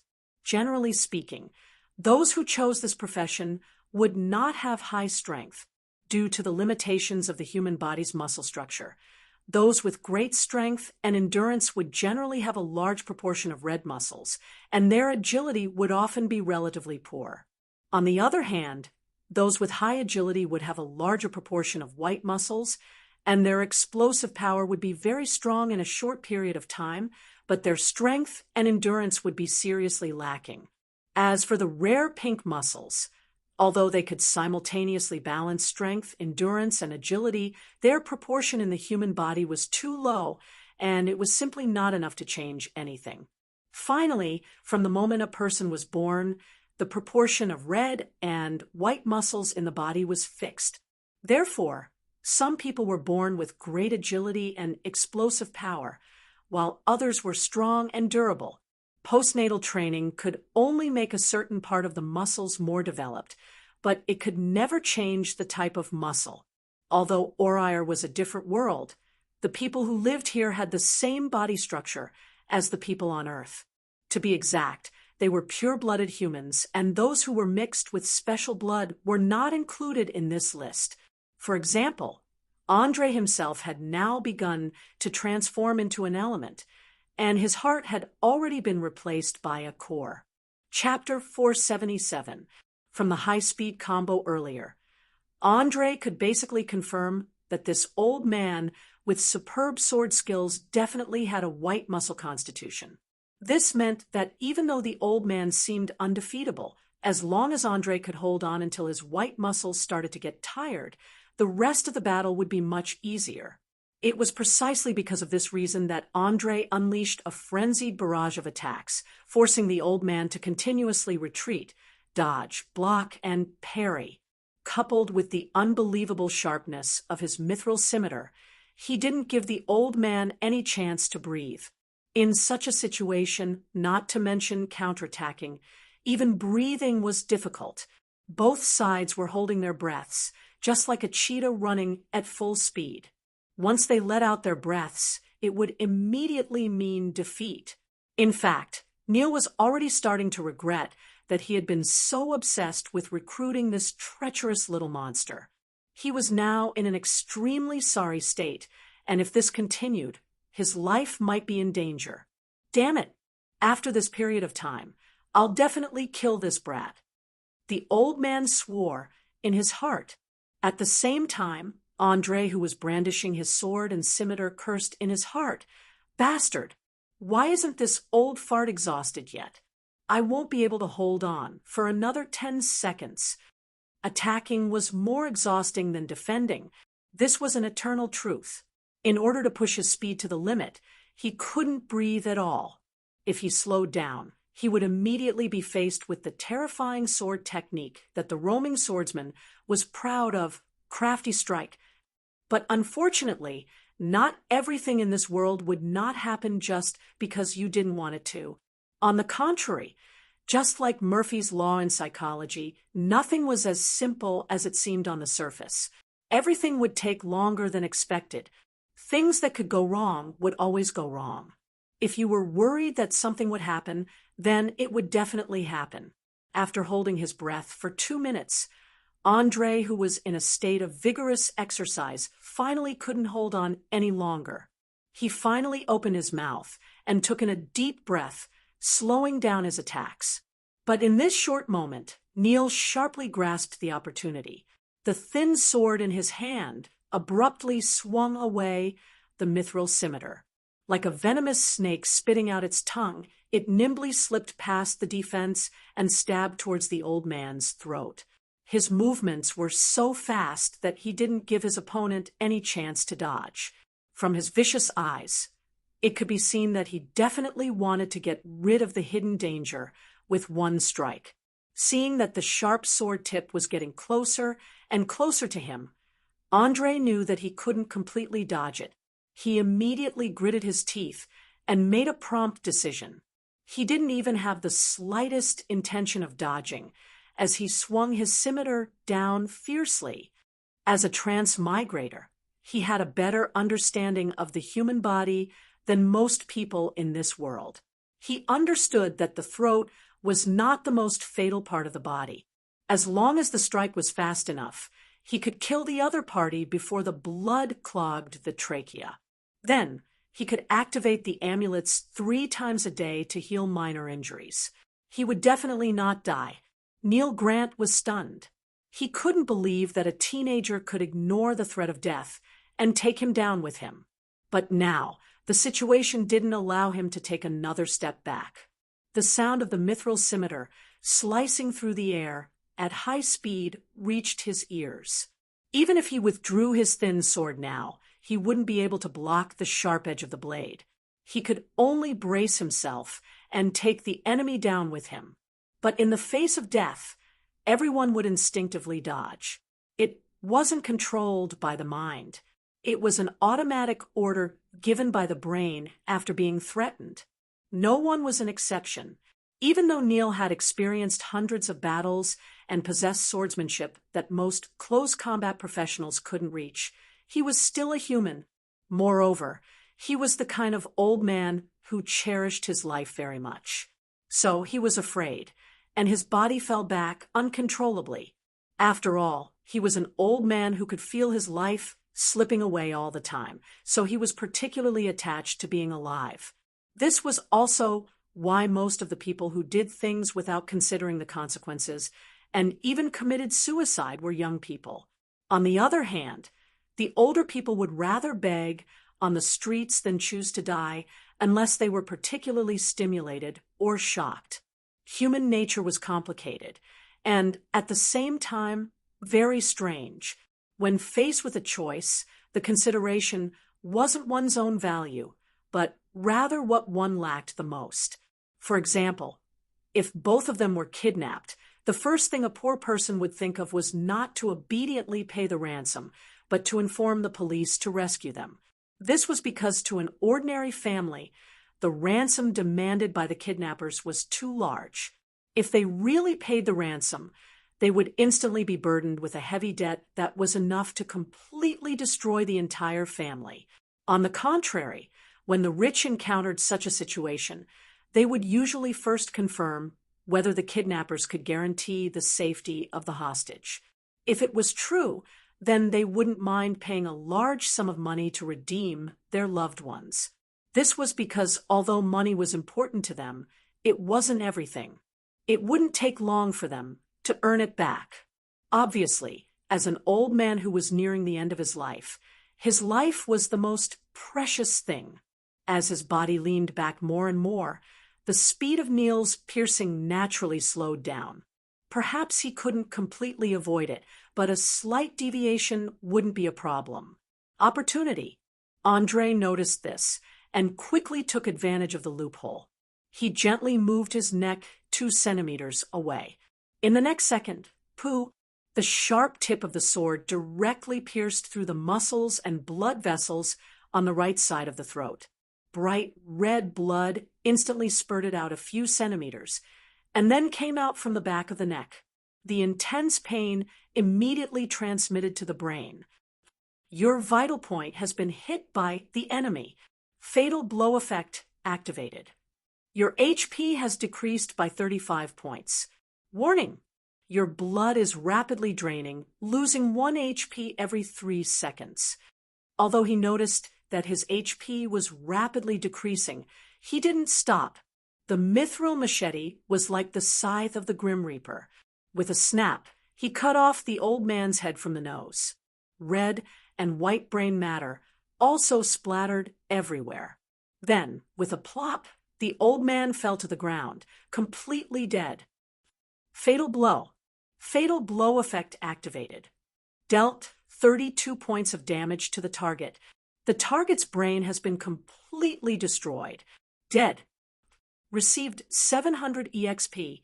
As a row of information appeared on his retina, Andre finally breathed a sigh of relief. He immediately endured the pain and pulled out the thin sword from his neck. Without thinking, he quickly activated the healing magic on the amulet. In just a few seconds, the blood spurting out had stopped. Although the wound hadn't completely healed, it wouldn't affect his normal activities. Chapter 478. The battle between Oriar professions was like a battle between masters described in martial arts novels. Every tiny detail would eventually be magnified countless times, and life and death would be decided in an instant. Even legendary warriors and legendary mages were no exception. There was no doubt that the battle between the 2 wandering swordsmen ended with Andre's victory. It could be said that even he did not expect it to turn out like this. After all, in terms of profession level, he was only equivalent to a level 1 wandering swordsman. However, Neil was not only a level 6 wandering swordsman, but also a master swordsman. In particular, the unique ability of the wandering swordsman, Crafty Strike, had been used to the extreme by him. In the end, if it were not for the inexplicable dodging action, it was possible that they would have died together. To some extent, just now could be regarded as one of the most thrilling battles that Andre had ever experienced. It was even not inferior to the time when he faced the necromancer, Ulysses. A slight mistake, and he would have been doomed eternally. With lingering fear, he touched the wound on his neck that had not been completely healed. He took a deep breath and slightly bowed to the old man who had turned into a corpse to express his gratitude. Although he was an enemy, the fact that the old man used a sword told him that the dangers in this world were far more than just supernatural forces. Under certain conditions, the seemingly backward cold weapons could also exert great power. Perhaps it was because of the rapid advancement of mages recently, Or perhaps it was because of the influence of the mages in Lincoln City that Andre gradually despised those close combat professions who relied on their bodies and weapons to fight. He thought that they were just barbarians who fought with their muscles. No matter how strong they were, they could not threaten him, who had mastered many arcane spells. However, after today's experience, he would never look down on any profession again. After all, once was enough. If he made the same mistake a second time, it would be a problem of IQ. He was not stupid to that extent. Seeing that the enemy had completely fallen, Fiona, who was standing behind and aiming with her flintlock for a long time, rushed over and asked with concern, "How are you? Is your wound okay?" Since the two of them entered the close combat phase, she had been trying to shoot from the back. Unfortunately, the old man did not give her such a chance. In addition, the accuracy of the musket had never been good. Once she opened fire, it was uncertain who would be hit. Don't worry. The trachea and nerves weren't injured, and the artery that was cut open has already healed. The remaining small wound can be fixed with a bottle of medicine. As he spoke, Andre took out a bottle of potion that he had concocted himself, pulled out the cork, and drank it. The wound on his neck quickly healed at a speed visible to the naked eye. In the end, other than a red mark, not even a scar was left. He gently touched the wound, and after confirming that it had really died, he secretly heaved a sigh of relief. In this world where medical science was extremely backward, tetanus was no laughing matter. In addition, the southern region was hot and humid, and there were all kinds of terrifying mosquitoes. Just thinking about it made his scalp tingle. He didn't want to be infected with any troublesome bacteria or viruses. Silently thanking Olair for his unscientific healing magic, Andre bent down to pick up Neil's rapier and carefully examined it. This was because he knew that this weapon, which could block the mithril machete to a certain extent, was definitely not ordinary, especially the golden sparks that burst out when the blade collided with each other. Ordinary steel could not do that. Quite a rare cold forging process, using folding forging, and this unusual hardness. So it's manganese steel. No wonder it could block the mithril machete. There's also a row of small words engraved here. Arcane should be the name of the forger. Because of his intermediate forging specialty, Andre didn't take long to analyze all the materials and forging methods of the rapier. At the same time, he was quite surprised that there was actually someone in this world who could refine manganese steel. Manganese was a high-strength anti-wear metal, and smelting it required a high temperature of at least 1,000 degrees. Apart from magic, he really couldn't think of how an ordinary furnace could reach such a high temperature. Of course, in addition to manganese steel, there was also a small amount of adamantine mixed in the blade. And from the complicated patterns on the guard, there was also a special magic attribute. But unfortunately, he didn't recognize this magic pattern and temporarily couldn't use identification spells, so there was no way to judge at all. But one thing was certain, and that was that this rapier was definitely very precious, at least much better than the ones he forged himself. Without any hesitation, Andre directly took off the gray scabbard from the corpse, fixed it on his belt, and then continued to search on the corpse. Not long after, he found a notebook that recorded a strange poem and a small amount of gold coins and gems. But he was a little strange. Why would a pirate vice captain, a master swordsman, carry a book of nonsensical poems with him? And just the grammar alone could be found no less than 100, and the wrong words were even more numerous. If the other party was really a boorish pirate, it would be understandable. But no matter whether it was from the way Neil talked, his manners, or his clothes, all of it showed that he had received a good education and could even be the illegitimate son of a noble, or he himself was a fallen noble and definitely shouldn't have written something of this level. Just as Andre frowned and was trying to find something, he suddenly heard a shout from afar. Looking up, he found that the warships docked at the bay had suddenly released countless small boats and began to slowly move towards the small island. The number was at least 5 times more than before.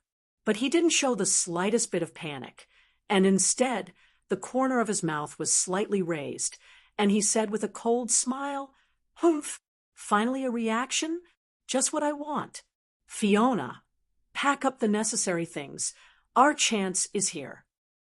Yes, the girl didn't ask why, but only nodded and quickly ran into the blacksmith shop.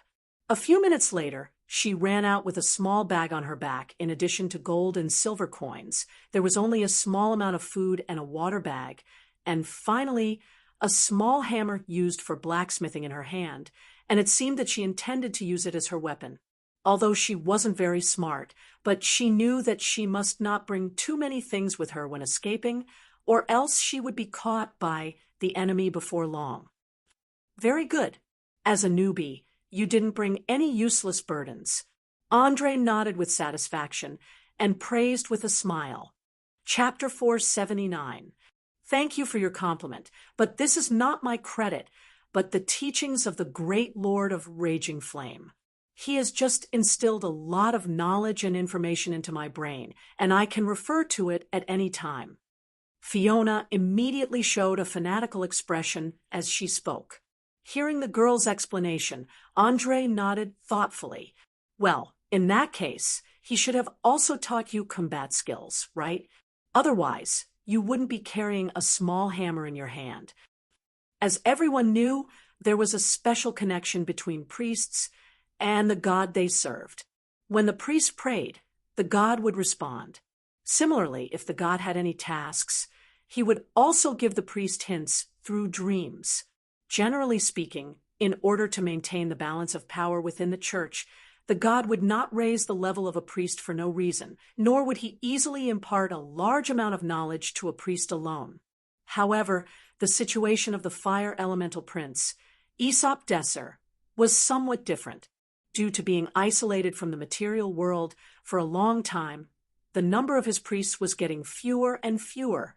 In addition, he never cared about the number of believers and only desired to be respected by mortals, so most ordinary people would never regard him as their guardian. It was hard to say whether the number of priests was 0 or not. Perhaps it was for this reason that he paid special attention to this girl who had just been forcibly converted into a priest. He even did not hesitate to waste time to teach her personally in order to quickly expand the priest team and restore the glory of hundreds of years ago. Fiona had no idea that she had been regarded as a key person to be trained. She gently waved the hammer in her hand twice and replied, "Yes, I have a lot of methods to use blunt weapons in my head, and what I lack now is practice. I believe that as long as I have a good body, I can also be like a real priest, use divine spells, break through enemy lines, and spread the name of the Lord of Raging Flame." Ha! Then I'll look forward to it. Let's go, before the pirates notice what's happening here. We have to sneak onto the ship as soon as possible. After saying that, Andre stuffed the notebook into his pocket and quickly moved in the direction of the beach. In order to ensure that he would not be discovered, he specifically chose the lush bushes to enter. Because he had lost too much blood just now, his movements were not fast. Not long after, he encountered a small group of pirates who had just landed. Without any hesitation, Andre immediately stopped, pulled Fiona into his arms, and covered her mouth.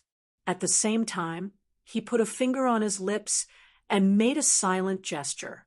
The girl was obviously startled by the sudden movement, but when she saw the fire coming from not far away, she immediately shut her mouth.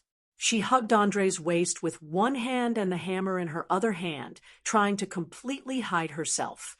The 2 plump and seductive weapons in front of her chest were squeezed out of shape because she was using too much force, coupled with the fact that she was only wearing a small vest that exposed her navel. She looked particularly seductive.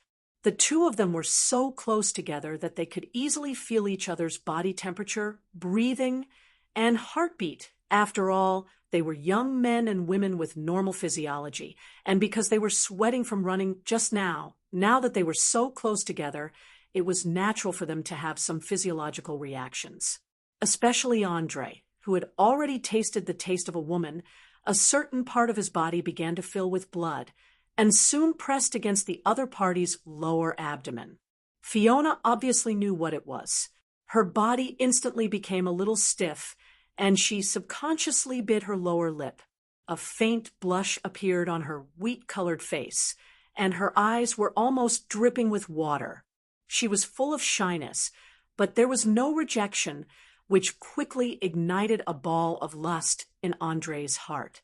Since leaving the territory, he had not touched a woman for more than a month, so his hands unconsciously went deep into her short skirt, stroking her slender and healthy thighs, as well as her perky and elastic buttocks.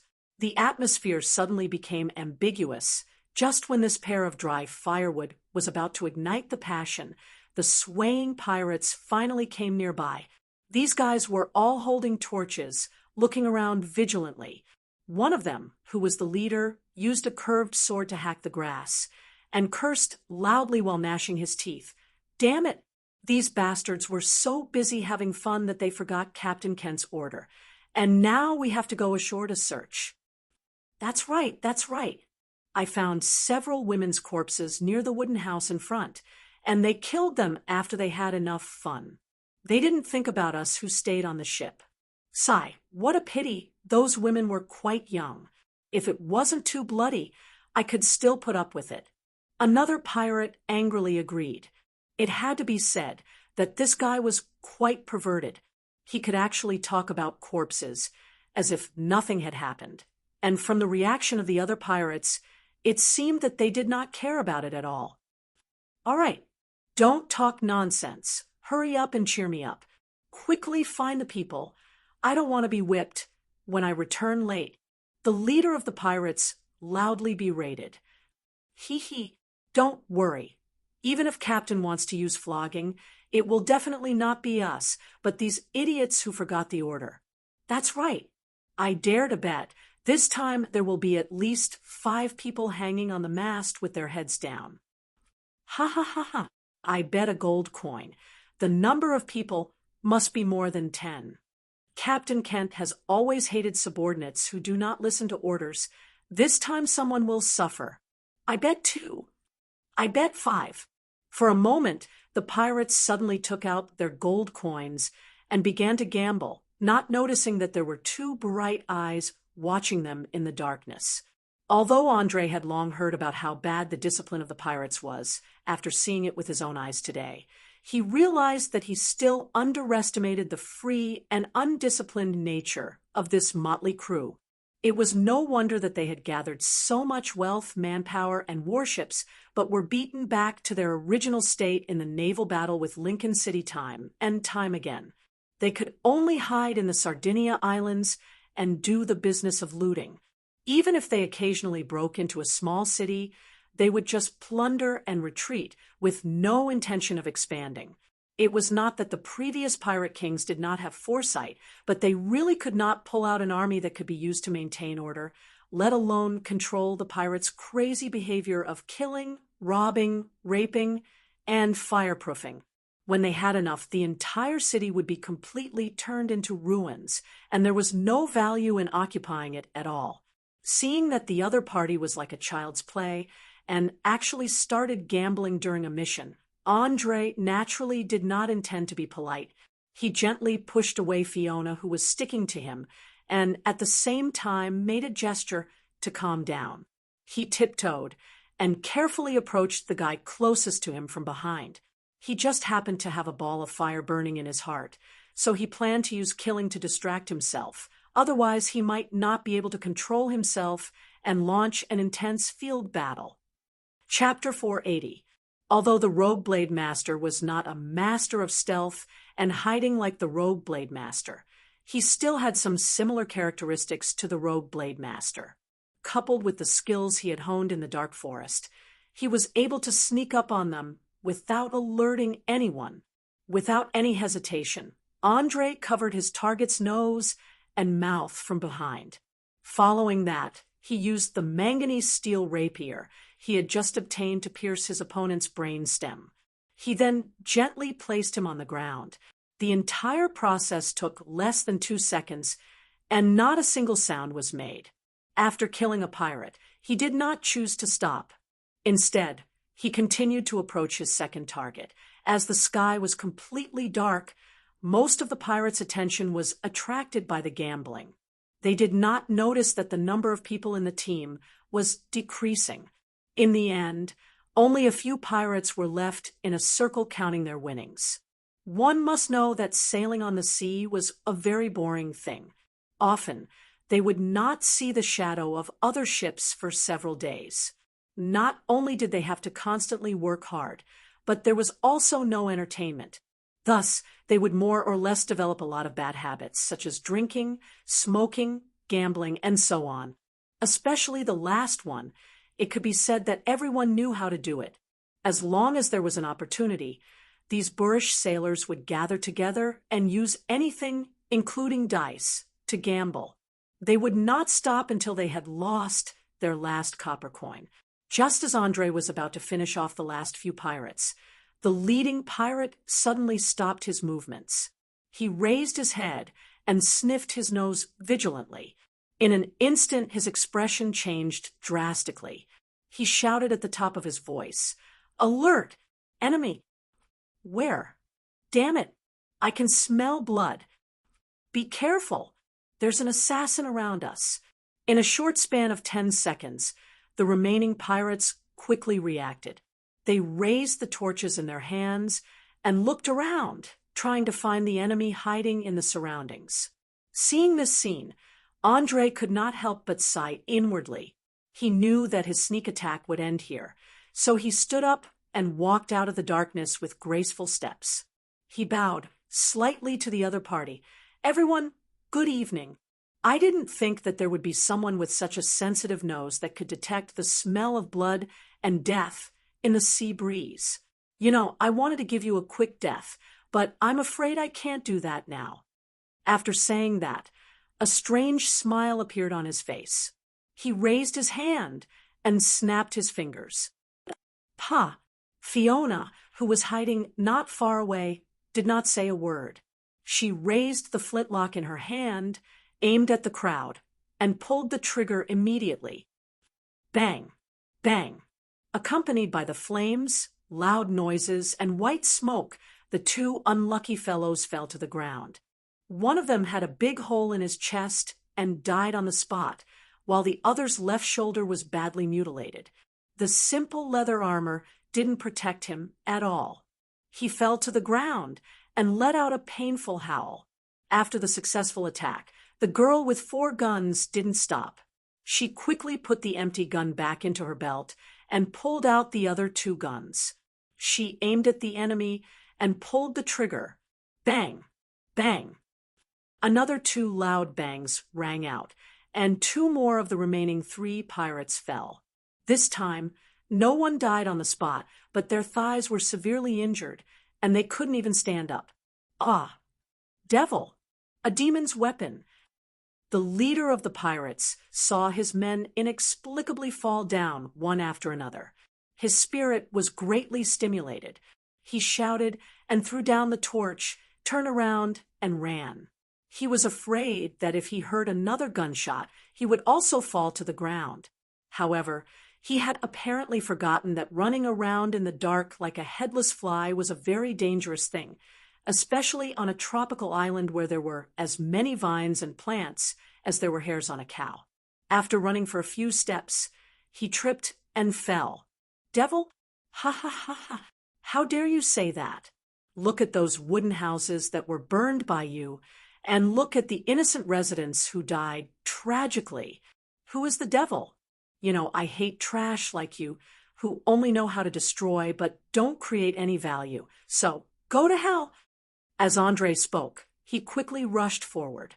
At the moment when the other party was about to get up, he fiercely pierced the manganese steel rapier into the right eye.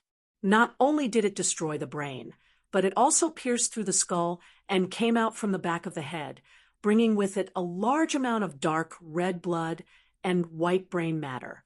After killing the leader, he immediately turned around and aimed at the pirates who were lying on the ground and struggling in pain. He did not have the slightest intention of being lenient. In just a few seconds, he ended the evil lives of the pirates. As for Fiona, she first used an unfamiliar technique to load the flintlock. Then she took all the valuable items on the pirates, such as gold and silver coins and precious jewelry, and put them into the bag behind her. She did not even let go of the gold teeth in their mouths. She directly smashed them with the small hammer in her hand. Piracy was a high-risk profession. They could die at any time. Therefore, most of them would make a small part of their income into gold earrings, necklaces, nose rings, and so on, so that they could have a decent funeral after they died. According to the ancient tradition, no matter who obtained the treasures on the corpse of a pirate, they must hold a simple ceremony. Otherwise, they would be subjected to a terrible curse. Although this kind of groundless thing was very unreliable, most people would rather believe in it than not. Anyway, they had obtained benefits, and it would not take much effort to hold a simple sea burial. However, Fiona had long hated the pirates to the core. She could not wait to tear them into pieces. Therefore, she did not show any mercy. Often, with a hammer, she would beat the corpse beyond recognition. Then, she would grab the bloody jewelry, wipe it clean, and put it away. She did not have the slightest scruple about the so-called curse. Seeing the girl's skillful method of removing the corpse, André could not help but secretly praise her. He thought that she was indeed a good girl who was diligent and thrifty. When Chloe searched for trophies, she had always only picked those weapons and jewelry that were inlaid with gems and looked very precious. As for the belongings on the corpse, she would not even touch them. It was said that the nobles would never take away the last burial item on the deceased. Otherwise, it would lose the noble's dignity and become the laughingstock of the upper-class society. However, in André's view, this was just because the nobles looked down on the ordinary goods. After all, they were all rich. Naturally, they would not care about things that were worth more than a dozen gold coins. Instead of greedily swallowing the last copper coin, it was better to put on a noble appearance. If it was a magical item, it was guaranteed that they would snatch it faster than anyone else. Chapter 481. Just as André was silently criticizing the so-called rules of the nobles, there was a sudden commotion in the distant forest, followed by the appearance of a large number of torches. It was obvious that these guys were the pirates who had rushed over after hearing the gunshot. Their numbers were quite right, and they seemed to have discussed it beforehand. They surrounded them from all directions, leaving no gap at all. If they tried to force their way in, they would immediately be besieged by hundreds of people. It seems that our movement just now was quite big, and it seems to have attracted all the enemies here. André had a faint smile on his face and said, contemptuously, from his expression, it could be seen that he did not put the other party in his eyes at all. What are you going to do? In the current situation, I'm afraid that we can only force our way in, right? Fiona asked very nervously. André shook his head and quickly took out the last 2 bottles of invisibility potion from his pocket. No, I'm not arrogant enough to think that I can deal with hundreds of ferocious pirates now. Here, drink this bottle of potion. Remember, no matter what happens later, don't make a sound or make any threatening movements. Fiona looked at the liquid in the bottle with a faint magical halo in surprise. Invisibility potion. It can let us stay invisible for about 10 minutes. Drink it quickly or it will be too late. After saying that, André quickly drank his bottle, then immediately grabbed the girl's hand and disappeared. Really invisible. Fiona, who was exposed to magic for the first time, stared at the invisible André beside her and fell into a sluggish state. If they were not holding each other's hand, she would not dare to believe what she saw with her own eyes. But now was not the time to be stunned. In just a few seconds, the pirates had narrowed the encirclement to less than 50 meters. The girl did not have time to think much, and she also drank the potion full of magical energy in one gulp, and her figure quickly disappeared without a trace. Seeing that Fiona's invisibility potion was starting to take effect, Andre did not have time to think. He immediately led her carefully through the two pirates and headed towards the small boat by the shore. He was very clear that he had to sneak into the ship's hold before the effects of the invisibility potion wore off and find a suitable place to hide. Otherwise, everything he'd done before would be in vain. He'd be safe as long as he could reach Valen City safely. Of course, this wasn't easy, especially when playing hide-and-seek with a large group of pirates in a crowded cabin. If he wasn't careful, he would be discovered, and there was no other choice but to jump into the sea. Obviously, Andre, who had experience drifting on the sea, didn't want to jump into the sea at all. Therefore, the real test only began now. Invisibility was a level 2 arcane spell that spellcasters loved the most. At the same time, it was also one of the spells with the widest range of applications. Invisibility potions were the dream of countless professionals. Some experienced thieves could even use them to steal precious magic items and treasures from dragon lairs. However, this kind of potion was not without its flaws. The biggest problem was that once the user entered the state of invisibility, neither enemies nor allies would be able to pinpoint their location. Therefore, there was a high chance of being accidentally injured. As a mage, Andre was naturally very clear on this point. Thus, after the potion took effect, he held onto Fiona's hand the entire time. He didn't let go even after jumping onto the small boat and rowing. This was because he knew that if he let go now, he wouldn't even have time to react if an accident happened. He would either have to give up on the girl or expose himself. No matter what, the outcome wouldn't be good. In order to ensure that the entire process of sneaking in was foolproof, Andre sacrificed speed and chose to gently paddle the boat. He tried his best to make the small boat look like it was slowly being blown away from the beach by the tide or the sea breeze, slowly drawing closer to the enormous pirate ship. Fortunately, most of the pirates had been lured into the shrubbery by the sound of the suction gun. Otherwise, they would have been dragged back by the remaining pirates before they could even get a few dozen meters off the beach. The empty small wooden boat was half rowing and half drifting. Unknowingly, it was getting closer and closer to the Sea Wolf, which had a displacement of about 650 tons. Finally, when the potion's effect was about to wear off, it crashed into the hull with a loud bang. Don't underestimate this ship just because it had a small displacement. Generally, pirate ships were not too big in pursuit of speed. Moreover, their bodies were long and narrow. This was because they had to be able to catch up with merchant ships and also outrun the warships of various cities. If they were too big, it would be easy to have problems in terms of structure. Furthermore, the number of ballistas on the deck was not small at all. The pirate who was guarding the top of the mast obviously noticed this. He immediately shouted to his companions below, "An empty ship has been spotted on the starboard side. Immediately send someone to see what's going on. If any idiot didn't park the ship properly, you must report to the captain and let the captain skin him alive." "Got it. I'll go down and take a look." Another pirate who was patrolling on the deck agreed. He stood up unwillingly and put down a mooring rope. He climbed down skillfully, intending to see if there was really no one on the ship. Andre, who was in the invisible state, took advantage of this opportunity and quickly carried Fiona on his back. Without saying anything, he grabbed the rope and lightly kicked the small boat a distance away. He then jumped onto the deck and ran straight to the stairs that led to the lower cabin. Since he drank the invisibility potion, he had been silently calculating the time in his heart.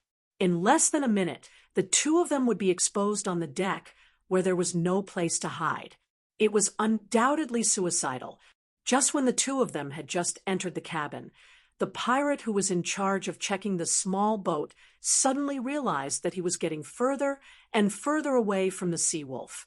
He quickly jumped and grabbed the rope that was hanging down tightly. He cursed loudly. "Damn it! The wind and waves tonight are really big. I actually didn't pay attention, and it almost blew me out. Ha ha ha ha! Idiot! Who told you not to fasten the ship?" A pirate who passed by did not help.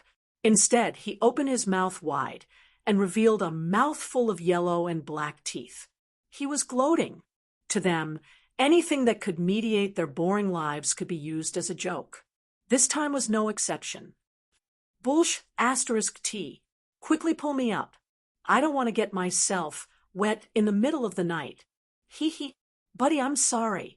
We just wanted to see the scene of you falling into the sea." As he said that, the pirate who was lying on the side of the ship suddenly pulled out his scimitar. A mischievous expression appeared on his face as he instantly cut the rope. Chapter 482. Splash! The unlucky guy who was originally hanging on the rope fell into the sea, causing the other pirates on the ship to burst into laughter. They pointed at him as if they were discussing how embarrassing it was to enter the water. They did not notice that two strangers had already sneaked into the cabin. The Sea Wolf was a typical traditional double-decker galleon. In order to facilitate hand-to-hand combat, it used a high chord, a high stern, a low deck, and a flat stern. There was a protrusion at the bow of the ship like the ram used for rowing. An independent ballista was placed there, used to launch a long-range attack on the target in front. From afar, it looked like an overturned lobster with a very large arc. The characteristic of this kind of ship was that there were enough cabins in the hull for storing goods, arranging accommodation, and living quarters for the crew. At the same time, there were enough masts and sails. The combination of horizontal sails and triangular sails could cope with a variety of wind directions. Compared to those ordinary merchant ships that were as bloated as a bathtub, it had an overwhelming speed advantage. In addition, due to the amazing height of the stern and the ship's side, when the two ships met, the pirates could launch an attack from above. Especially the stern, which was especially suitable for shooting arrows and crossbows. Often, a few rounds of shots could cause a lot of casualties to the enemy. In general, the Sea Wolf used a design that was between a carrack and a Spanish galleon. In terms of the sailing level of this world, it could be considered as the top. The only drawback was that it required a lot of people to operate. In addition, because the hull was slightly bigger, it had a very deep draft. It was very suitable for shallow water. In addition, the center of gravity was not stable enough. Once it encountered a terrible storm, there was a possibility of capsizing. As a sailboat mystery, Andre figured out the internal structure of the ship not long after entering the cabin. He quickly brought Fiona to the place where the ballast was stored at the bottom. According to his experience, that should be the safest hiding place for the entire ship. Generally speaking, as long as there were not too many things that could not be stored, no one would be bored enough to go inside. However, just as the two of them passed through the first deck, the duration of the invisibility potion finally ended. A strange fluctuation suddenly appeared in the air, followed by a head, neck, torso, legs, and feet. Damn it! How could something go wrong at such a critical moment? Andre frowned and cursed in a low voice. He dragged Fiona and quickly hid in the warehouse closest to him. He carefully stuck out half of his head and stared at the stairs leading to the lowest floor not far ahead. A shirtless pirate was yawning in boredom as he sat by the stairs. The pipe in his mouth emitted red sparks and white smoke from time to time, reducing the visibility of the already dim corridor. Perhaps it was because of this that he didn't notice the figure that flashed by just now. Obviously, this guy was the legendary treasure guard, responsible for ensuring that the spoils of war on the ship would not be stolen by any crew members. In most pirate groups, they would use the method of election and voting to choose the most trustworthy and powerful person. He did not need to participate in battles or do any physical work. He only needed to guard the stolen treasures every day until the treasures were sold and distributed to everyone. This person was called a treasure guard. Since he could stand out among hundreds of pirates, naturally he would not be weak. He was at least a level 3 professional and was very difficult to deal with. The most important thing was that Andre did not dare to kill people at the moment. Otherwise, once the pirates found that the treasure guard was missing, they would soon conduct a search of the entire ship. By then, no matter where the treasure guard was hidden, he would be found. The loss outweighed the gain. Just when he was secretly thinking about how to go to the lowest floor, there was a sudden sound of footsteps in the narrow corridor. After a while, a middle-aged man with short black hair and a full beard came up from the lower floor. He first glanced at the treasure guard with a cold gaze, then lowered his voice and said, "Cruz, when I went down just now, no one approached me, right?" "Hee, no one, but there was a rat. Do you want me to help you catch him?" After saying that, the treasure guard named Cruz opened his sleepy eyes and instantly released a sharp light that was as sharp as a knife. The man's mouth slightly raised, showing a playful expression, and nodded gently. "Oh, a rat? Let's get him out then. It just so happens that I also want to see who has the guts to sneak into the cabin of the Sea Wolf without permission." After receiving the order, Cruz calmly took off his pipe and gently exhaled the last white smoke in his mouth. He poured the ashes into the clay jar at the side, slowly pulled out the broadsword hanging at his waist, and slowly walked forward. As he walked, he teased, "Little rat, I advise you to not resist, otherwise you may get hurt." Seeing that the other party was getting closer and closer, Fiona immediately began to become nervous. She turned her head and stared into Andre's eyes, as if to say, "We've been discovered." Andre's face was a little ugly at the moment. He did not expect that he would still fail at the last moment after making so many preparations. However, he did not have the habit of surrendering to the enemy without a fight. Thus, he quickly took out Mage Armor Potion, Bull's Strength Potion, and Agility Potion from his waist pouch and drank them all in one gulp. Then, he pushed Fiona to the back of the shelf and walked out with his rapier, bowing slightly to the two people. "I'm very sorry for boarding this ship without permission, but there's a reason for this. Can you pretend that you didn't see anything and let me hide in the bottom cabin for a while? I'm willing to pay a handsome reward for this, as long as we safely reach Valen City." Hearing this, Cruz's face instantly revealed an expression of disbelief. He turned around and looked at the middle-aged man, then laughed and spread his hands. "Ha ha! What an interesting young man, and, at the same time, also bold. You actually have the courage to negotiate in this situation. If it was under normal circumstances, I wouldn't mind making things easier for you. But unfortunately, Sea Wolf Captain Kent is standing behind us. Even if I agree, he won't allow it. So it's better for you to put down your weapon and surrender obediently. Don't talk nonsense.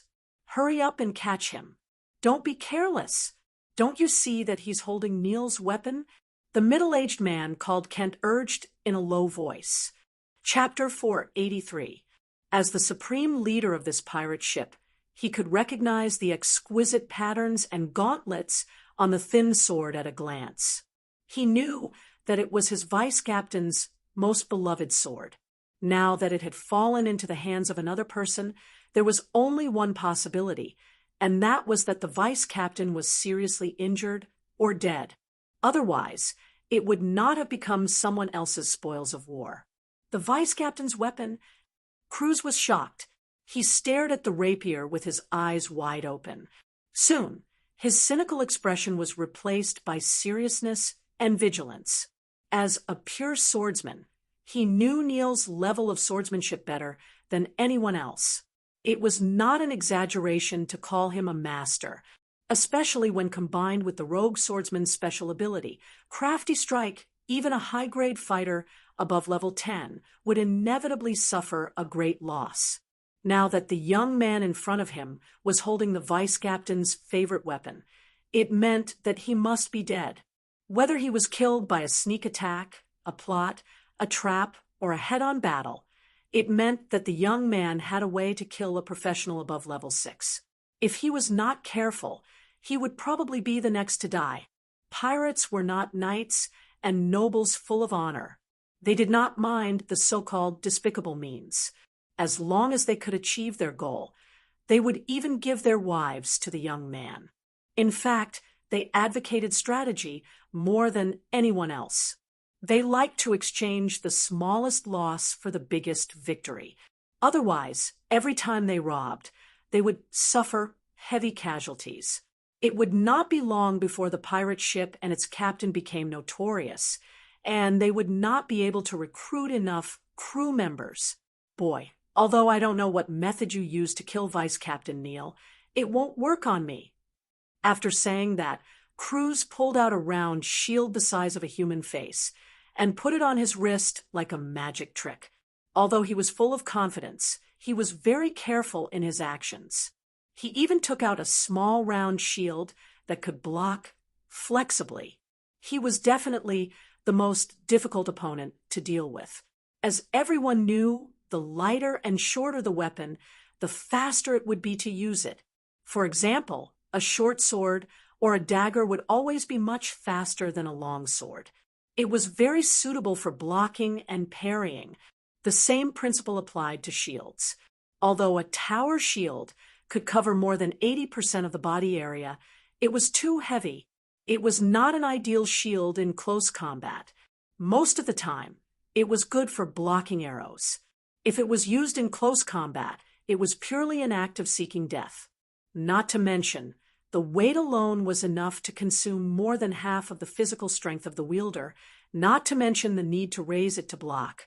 It was estimated that the enemy's sword would have pierced through the vital point before the shield could reach the defensive position. A big shield like this was usually used in infantry phalanxes. At least 50 to 100 people were deployed. They closely formed a seamless shield wall, pushing the enemy, and then hid behind the shield to deliver the final blow. As for individual combat, depending on the individual's arm strength, physical strength, and other factors, one would generally use a medium shield or a small shield. A small round shield might seem unremarkable, but in the eyes of many experts, it was the most suitable shield for close combat. Especially when dealing with light weapons like rapiers, it would have a very good restraining effect. Andre obviously knew this. The corner of his mouth twitched slightly. He subconsciously touched the hilt of his mithril scimitar and silently prayed that the opponent's shield was not too strong. Otherwise, he would have no hope of winning. At this moment, he was already regretting that he rashly broke into the lower cabin. If he knew that there were two such troublesome enemies, he would have hidden in the opponent's junk cabin. Now, he could neither advance nor retreat. Even jumping into the sea to escape had become an extravagant hope. Cruz bent down slightly, raised his broadsword, and began to approach slowly. At the same time, the shield was placed in front of his chest to protect his vital points. He did not give the opponent any chance to attack. Seeing that the strategy of sneak attack did not work, Andre immediately changed his tactics. He let go of his scimitar and directly pulled out another rapier. He gently moved his wrist and stepped forward. In such a narrow space as the cabin corridor, there was no place to move or dodge at all. Therefore, plots and tricks were not of much use. Instead of wasting energy to play tricks, it was better to concentrate on the battle and create a glimmer of hope for victory for himself. Fiona, who was hiding behind the shelf, raised her flintlock and nervously aimed at the front. Once Andre was in danger, she would immediately pull the trigger, and shoot the lead pellet. As for whether it would alarm the other pirates on the ship, it was not within her consideration. Closer and closer, closer and closer. Just when the distance between the two was less than 5 meters, Cruz suddenly accelerated and rushed forward. He thrust his broadsword at an extremely fast speed and directly stabbed the opponent's left shoulder. There was no doubt that this was a probing attack to test the opponent's reaction speed, strength, and swordsmanship skills so that he could be prepared for the next battle. Generally speaking, the shoulder was one of the few places that were difficult to defend. Experienced fighters could often see through many tricks, especially those who had been using the same weapon for a long time. They usually had a variety of habits, and experts could make full use of these habits to gain an advantage. But unfortunately, André had only been a wandering swordsman for a few hours. There was no such thing as a habit.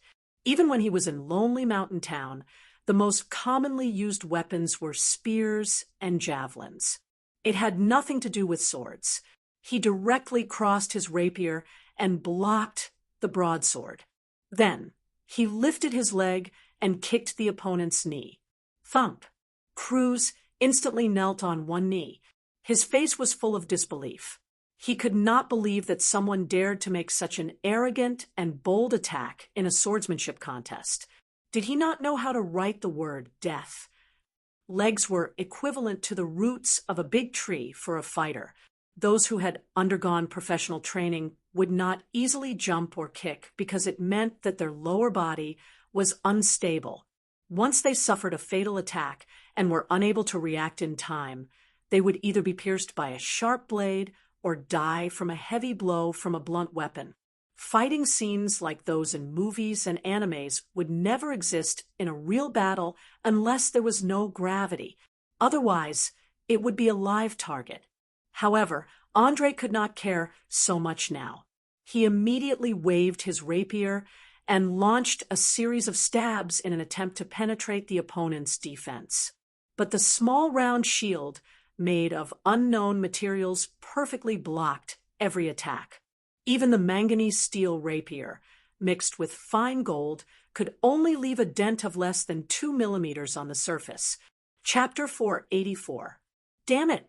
This tortoiseshell is really hard. He secretly cursed. Using all his strength, he suddenly threw out the ordinary steel rapier as a hidden weapon. Then he pulled out his mithril scimitar and immediately slashed horizontally. During the whole process, he raised his body's coordination ability to the extreme. He didn't give the enemy a chance to breathe at all. With the help of the bull's strength potion and the agility potion, André's strength had exceeded 15 points, and his dexterity had exceeded 20 points. Coupled with the bonus of the weapon proficiency on light weapons, he was like a leopard pouncing on its prey. In just a short moment, he had rushed to the front. In fact, whether it was the so-called martial arts or swordsmanship, they couldn't escape from 2 points: speed and strength. All skills revolved around these 2 attributes. If the gap was too big, then even the best skills couldn't make up for the huge gap in strength. Obviously, Cruz wasn't an agile fighter. He couldn't attack 3 points at the same time, so he made a prompt decision to tighten all the muscles in his body, including his abdomen muscles, and forcibly clamped the rapier flying towards him. Then he swung his broadsword to block the attack of the other rapier. Finally, he used his shield to block the horizontal slash of the mithril scimitar. Ah, boy, you're dead. I'm going to skin you alive. The injured Cruz's eyes were red. He swung his rapier backward and then roared angrily. André couldn't dodge in time. His leather armor was cut open, and the leather bag hanging on his waist was also damaged. The things inside all fell to the ground. Just when he wanted to take a few steps back, Seawolf Kent, who had been standing at the stairs, suddenly moved. He rushed to Cruz's side at lightning speed. A strange smile appeared on the corner of his mouth. Then he didn't hesitate to stab the rapier in his hand into the gap between Cruz's ribs. He successfully destroyed one of the most important organs of the human body, the heart. You. Cruz didn't expect that the captain would kill him for no reason at all. He stretched out a finger and trembled. His eyes were filled with horror and resentment. Soon, he breathed his last. Even until his death, he did not understand what had happened and why the other party wanted to kill him. He slowly collapsed in the narrow corridor. Blood quickly flowed out of his wounds, forming a dark red pool. After doing all this, Kent drew out his long sword and rubbed it against the corpse. He then took 2 steps forward and picked up a gold coin from the ground. He placed it under the oil lamp and examined it carefully. This gold coin was completely different from the others. Its surface was as smooth as a mirror, but in the dim light, it reflected dark patterns like a spider web. There was also a spider at the center of the web. Depending on the angle of the light, it would show different shapes. It was the gift that the legendary Lich gave to Andre. After observing for a few seconds, Ken immediately put away his weapon and offered the gold coin with both hands. At the same time, he knelt on one knee and bowed deeply. "I'm very sorry. No one recognized you just now, esteemed web weaver. My name is Kent Kashi, an insignificant servant. I'm at your service at any time." After that, he gently kissed the spider on the surface of the gold coin. His eyes showed a fanatical look as if he had seen the god he believed in. "You are." Andre narrowed his eyes and deliberately dragged out the word. Although the Lich said that this little thing could bring him some good luck when he gave the gold coin to him and used it to balance the gap between him and Loretta Botons, he did not explain the specific use of the gold coin, so he didn't dare to casually answer. "I'm a 3rd-level member of the Shadow Web, codenamed Foot. I'm responsible for lurking among the pirates and waiting for the opportunity to move. There are several captains and other personnel who sneak in with me. If you need, we can mobilize at least 12 ships and 2,000 fierce pirates at any time. As long as you give the order, even if it's the Pirate King's lair, it won't be a problem." Kent clenched his fist and said in a very excited tone. He didn't know what means the legendary Lich used to control a person's mind and make him give everything without reservation. Even in the face of death, he didn't have a trace of fear. "Charge into the Pirate King's lair." The corner of Andre's mouth drew a beautiful arc as he shook his head with a smile. "Do you think I'm that kind of idiot who doesn't know his place? Or do you think that the top castle of Valen City can be taken down by a mere 2,000 motley crew?" As a powerful actor, he easily let himself enter the mode of a villain boss. His entire body emitted an evil aura, especially the sinister coldness in his eyes. Even in a situation where the ambient temperature was over 30 degrees, it still gave people the illusion of a chill. Of course, all of this was only on the surface. What he needed to do was to quickly understand the meaning of the coin, as well as what kind of organization the Shadow Web was, how big it was, who was in charge of controlling it, and how much of it he could make use of. Kent clearly didn't know that this was a test, and still replied with great fervor, "No, respected web weaver, after many years of infiltration, we have people in every corner of the Sardinia Islands. Even though they don't have many people, they can immediately start a large-scale rebellion as long as you give the order. Even if they can't completely destroy Pirate King Francis's rule, they can make him lose control of most of the pirates. When that time comes, you only need to raise your arms and shout loudly, and you'll quickly gain the support of more than half of the pirates. Then you can contact the underground guilds in Valen City. I believe that those smugglers and gang members will quickly understand who can truly bring them benefits. Sir, perhaps you still don't know, but the truth is that the guard captain stationed in the castle, Yvonne, fell into my hands over a month ago. Perhaps I can use this to threaten him and force him to open the door at a critical moment. This way, it's not impossible to directly attack and take over." After hearing the other party's explanation, Andre instantly felt his heart palpitate. He completely didn't expect that the Sardinia Islands pirates, the #1 enemy of Lincoln City, had unknowingly and slowly fallen into the control of a huge organization. It had to be known that this was a pirate alliance with at least 300 warships that could simultaneously launch attacks on more than half of the trade routes of the Green Sea Alliance. In addition, there were close to 10,000 valiant sailors. If they attacked a city at all costs, then no matter how powerful the city was, it would suffer heavy losses. At the very least, the entire port would be turned into ruins. Chapter 485. This was also why Lincoln City would form an alliance with other cities every once in a while to carry out a regular crusade against the pirates. The purpose was to reduce their numbers before they grew stronger and prevent them from attacking the cities. In addition to the above, Andre also noticed that Kent had called himself the Net Weaver twice in a row. If he guessed correctly, it should be a high-ranking position in the organization. In order to further confirm, he deliberately raised his chin slightly and asked arrogantly, "In that case, why haven't you done anything yet? Is there no other Net Weaver in charge of this area?" "I'm very sorry, Your Excellency. After the last Net Weaver gave the order to infiltrate, he hasn't appeared for many years. We don't even know if he's a man or a woman, how old he is, or if he's still alive. So you're now the only Net Weaver in the shadow web in the entire Sardinia Islands, and you might even be the only Net Weaver in the southern area. I'm just a subordinate who follows orders and don't have the right to know too much, so I can't provide you with too much information in this regard. If you want to know more about the Net Weaver, please contact the counselor you belong to." After saying that, a trace of helplessness appeared on Kent's face. Although he could be considered a big leader in the organization and secretly controlled hundreds of secret members, as long as he had enough time, it would be easy for him to overthrow the rule of the pirate King Francis. It would not even be difficult for him to become the new pirate king.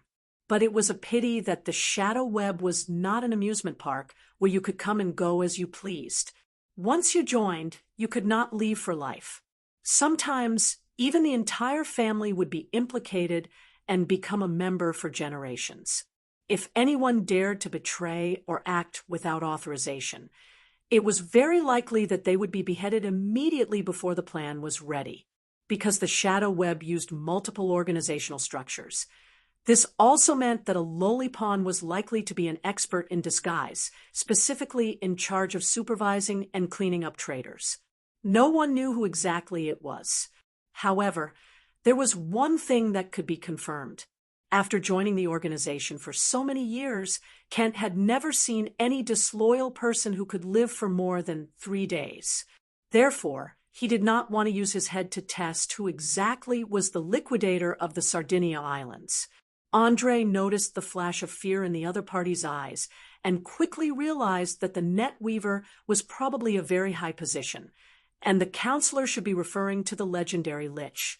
There was no doubt that the organization hidden behind the scenes was a behemoth likely founded and controlled by several legendary mages. Perhaps it was used to provide information for themselves, or perhaps it was an old monster left behind by the magical civilization that was secretly plotting something. All in all, the secret behind it was definitely enough to scare the nobles to death. What he had come into contact with so far was only a small part of it. The balance mentioned in the conversation with the legendary Lich should be referring to using a part of the power of the shadow web to offset the power that Loretta Botones had secretly established. Of course, this support was definitely not unlimited. At most, the pirates of the Sardinia Islands would be under the control of a coup d'etat. In this way, the power between the two of them should slowly be balanced, and they could have an evenly matched battle. After understanding everything that the gold coin represented, Andre finally heaved a sigh of relief. He picked up the coin that was shining with golden light and carefully kept it close to his body. He then pointed to the corpse on the ground and said, "Clean this place up. Don't let anyone know what happened. My whereabouts need to be kept a secret for the time being. Also, your vice captain, Neil, is dead. He died under my sword." Kent did not hesitate to kneel on one knee and salute. "Understood. All of your requests will be fulfilled. As for Neil's death, it's better. He was originally a spy planted on the ship by the pirate king, Francis. He's not one of us at all. But did you find a tattered notebook on him?" "Tattered notebook?" Andre raised his eyebrows slightly and immediately took out the parchment book of poems. "You're talking about this?" "Yes, that's right. That's it."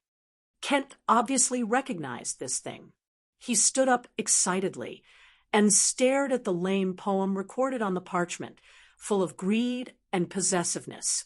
No matter how stupid Andre was at this moment, he understood that the content was definitely not as simple as a poem. There was a 90% chance that it was some kind of code or code. It definitely recorded something incredible. So he immediately asked, "Tell me, what is it?" It's the remnant manuscript of the famous swordsmanship master of the Malt Kingdom from more than 500 years ago, Sir Johnny Richardson. It's said that he created an unbelievably powerful swordsmanship back then.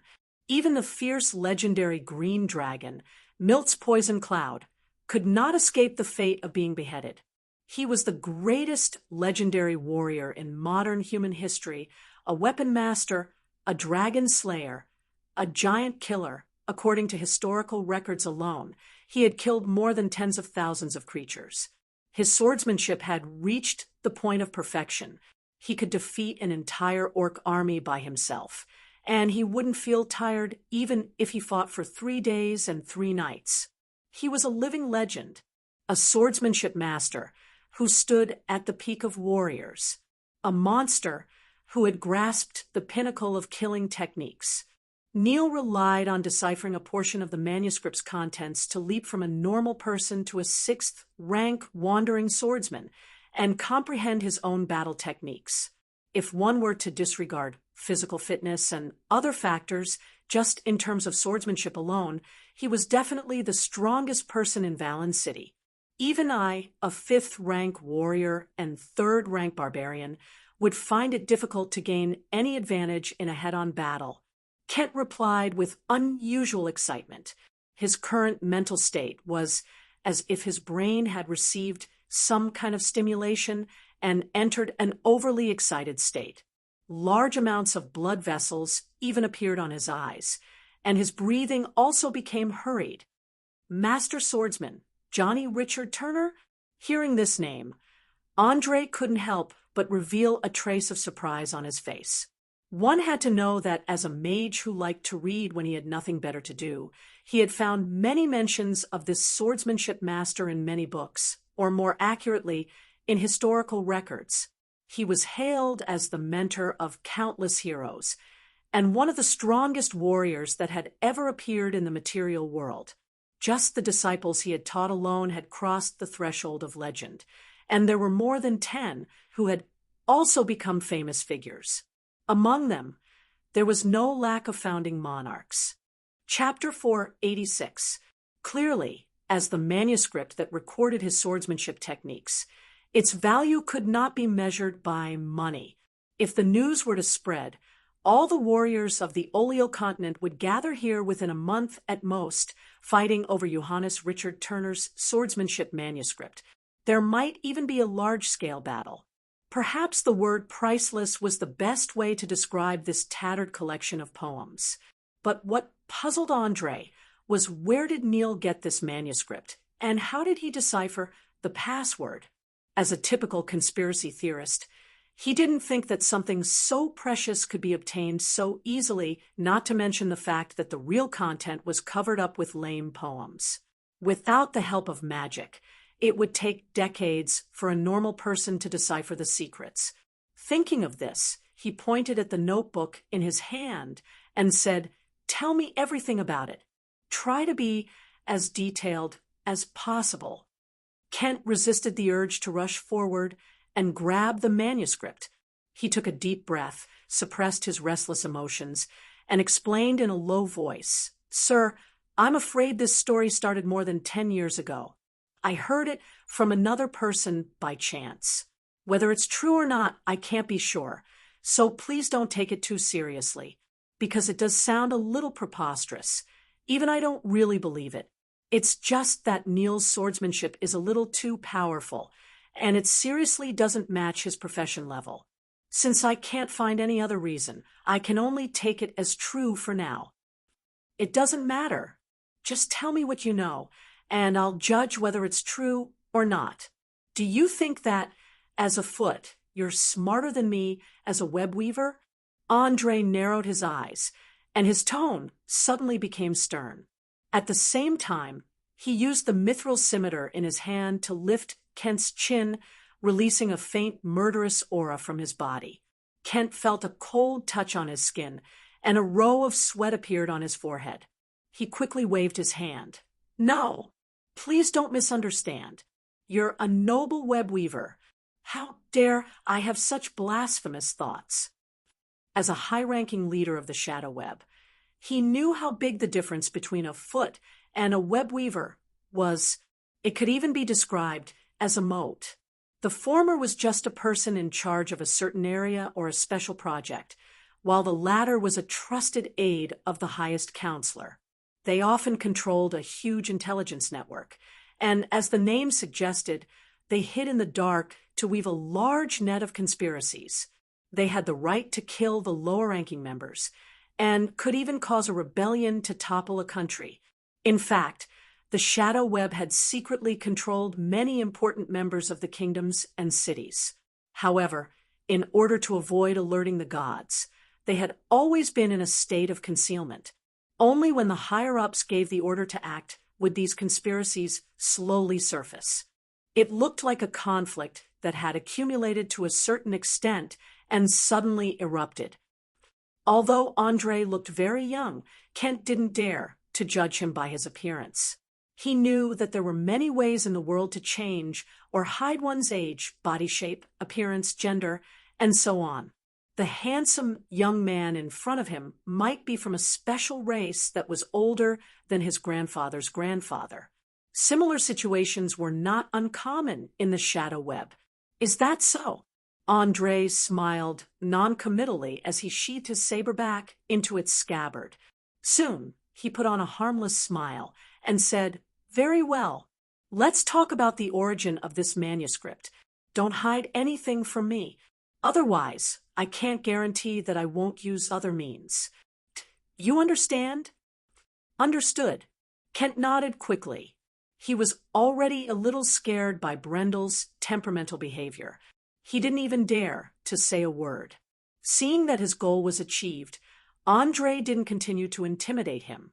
He stood there quietly and pretended to listen attentively. The reason why he did this was because he was afraid that his understanding of the Shadow Web was too little and he might accidentally reveal a flaw. However, if the other party felt a strong sense of fear, then they would subconsciously turn their attention to him, afraid that they would say or do something wrong. This would lead to many omissions in many details. This was a little trick in psychology. Many superiors like to use this trick to establish a strong and invincible image in front of their subordinates, making it easier to manage. However, Kent obviously didn't know this. He was completely immersed in a state of caution and couldn't extricate himself. Just when he was about to start talking about the origin of the manuscript, Fiona, who was hiding behind the shelf, accidentally knocked over a wooden barrel and made a loud bang. Who is there?" Kent immediately stood up and stared at the place where the sound came from. The first principle that all members of the Shadow Web had to abide by was confidentiality. Except for the designated superiors and subordinates, no one was allowed to leak information to others. Otherwise, they had to personally deal with the hidden danger, even if it was the person closest to them. Otherwise, the cleaners would start to take action. It's me." Fiona bit her lower lip and slowly walked out from behind the shelf. She had a nervous expression on her face, and both of her hands were tightly holding the bronze flintlock. She heard the conversation clearly. She knew that if an outsider was eavesdropping in this kind of secret organization, they would most likely be silenced. So she was in a state of extreme fear. After discovering that it was an unfamiliar girl, Kent secretly breathed a sigh of relief. Without saying a word, he immediately pulled out his weapon and wanted to silence her. However, Andre pulled him back and shook his head gently. "Put down the weapon. She's my person. She won't leak the content of the conversation just now. There's no need to be so nervous. Your person?" Kent was stunned. He raised his head and looked at the girl's dress and temperament. His heart was full of doubts. In his opinion, Fiona was an ordinary girl who had never seen the world. Although she was a little beautiful, she didn't look like a woman who could be the assistant of the Shadow Webweaver. "That's right, my person. Don't look down on her. In fact, she's a priest of the Fire Elemental Prince, Acer Desser. She has great potential and value." Andre pretended to be mysterious and explained. "Oh, the powerful Fire Elemental Lord, who is known as the Lord of Raging Flames." Kent obviously knew something about it, for he called out the name of Aesop Desser at once.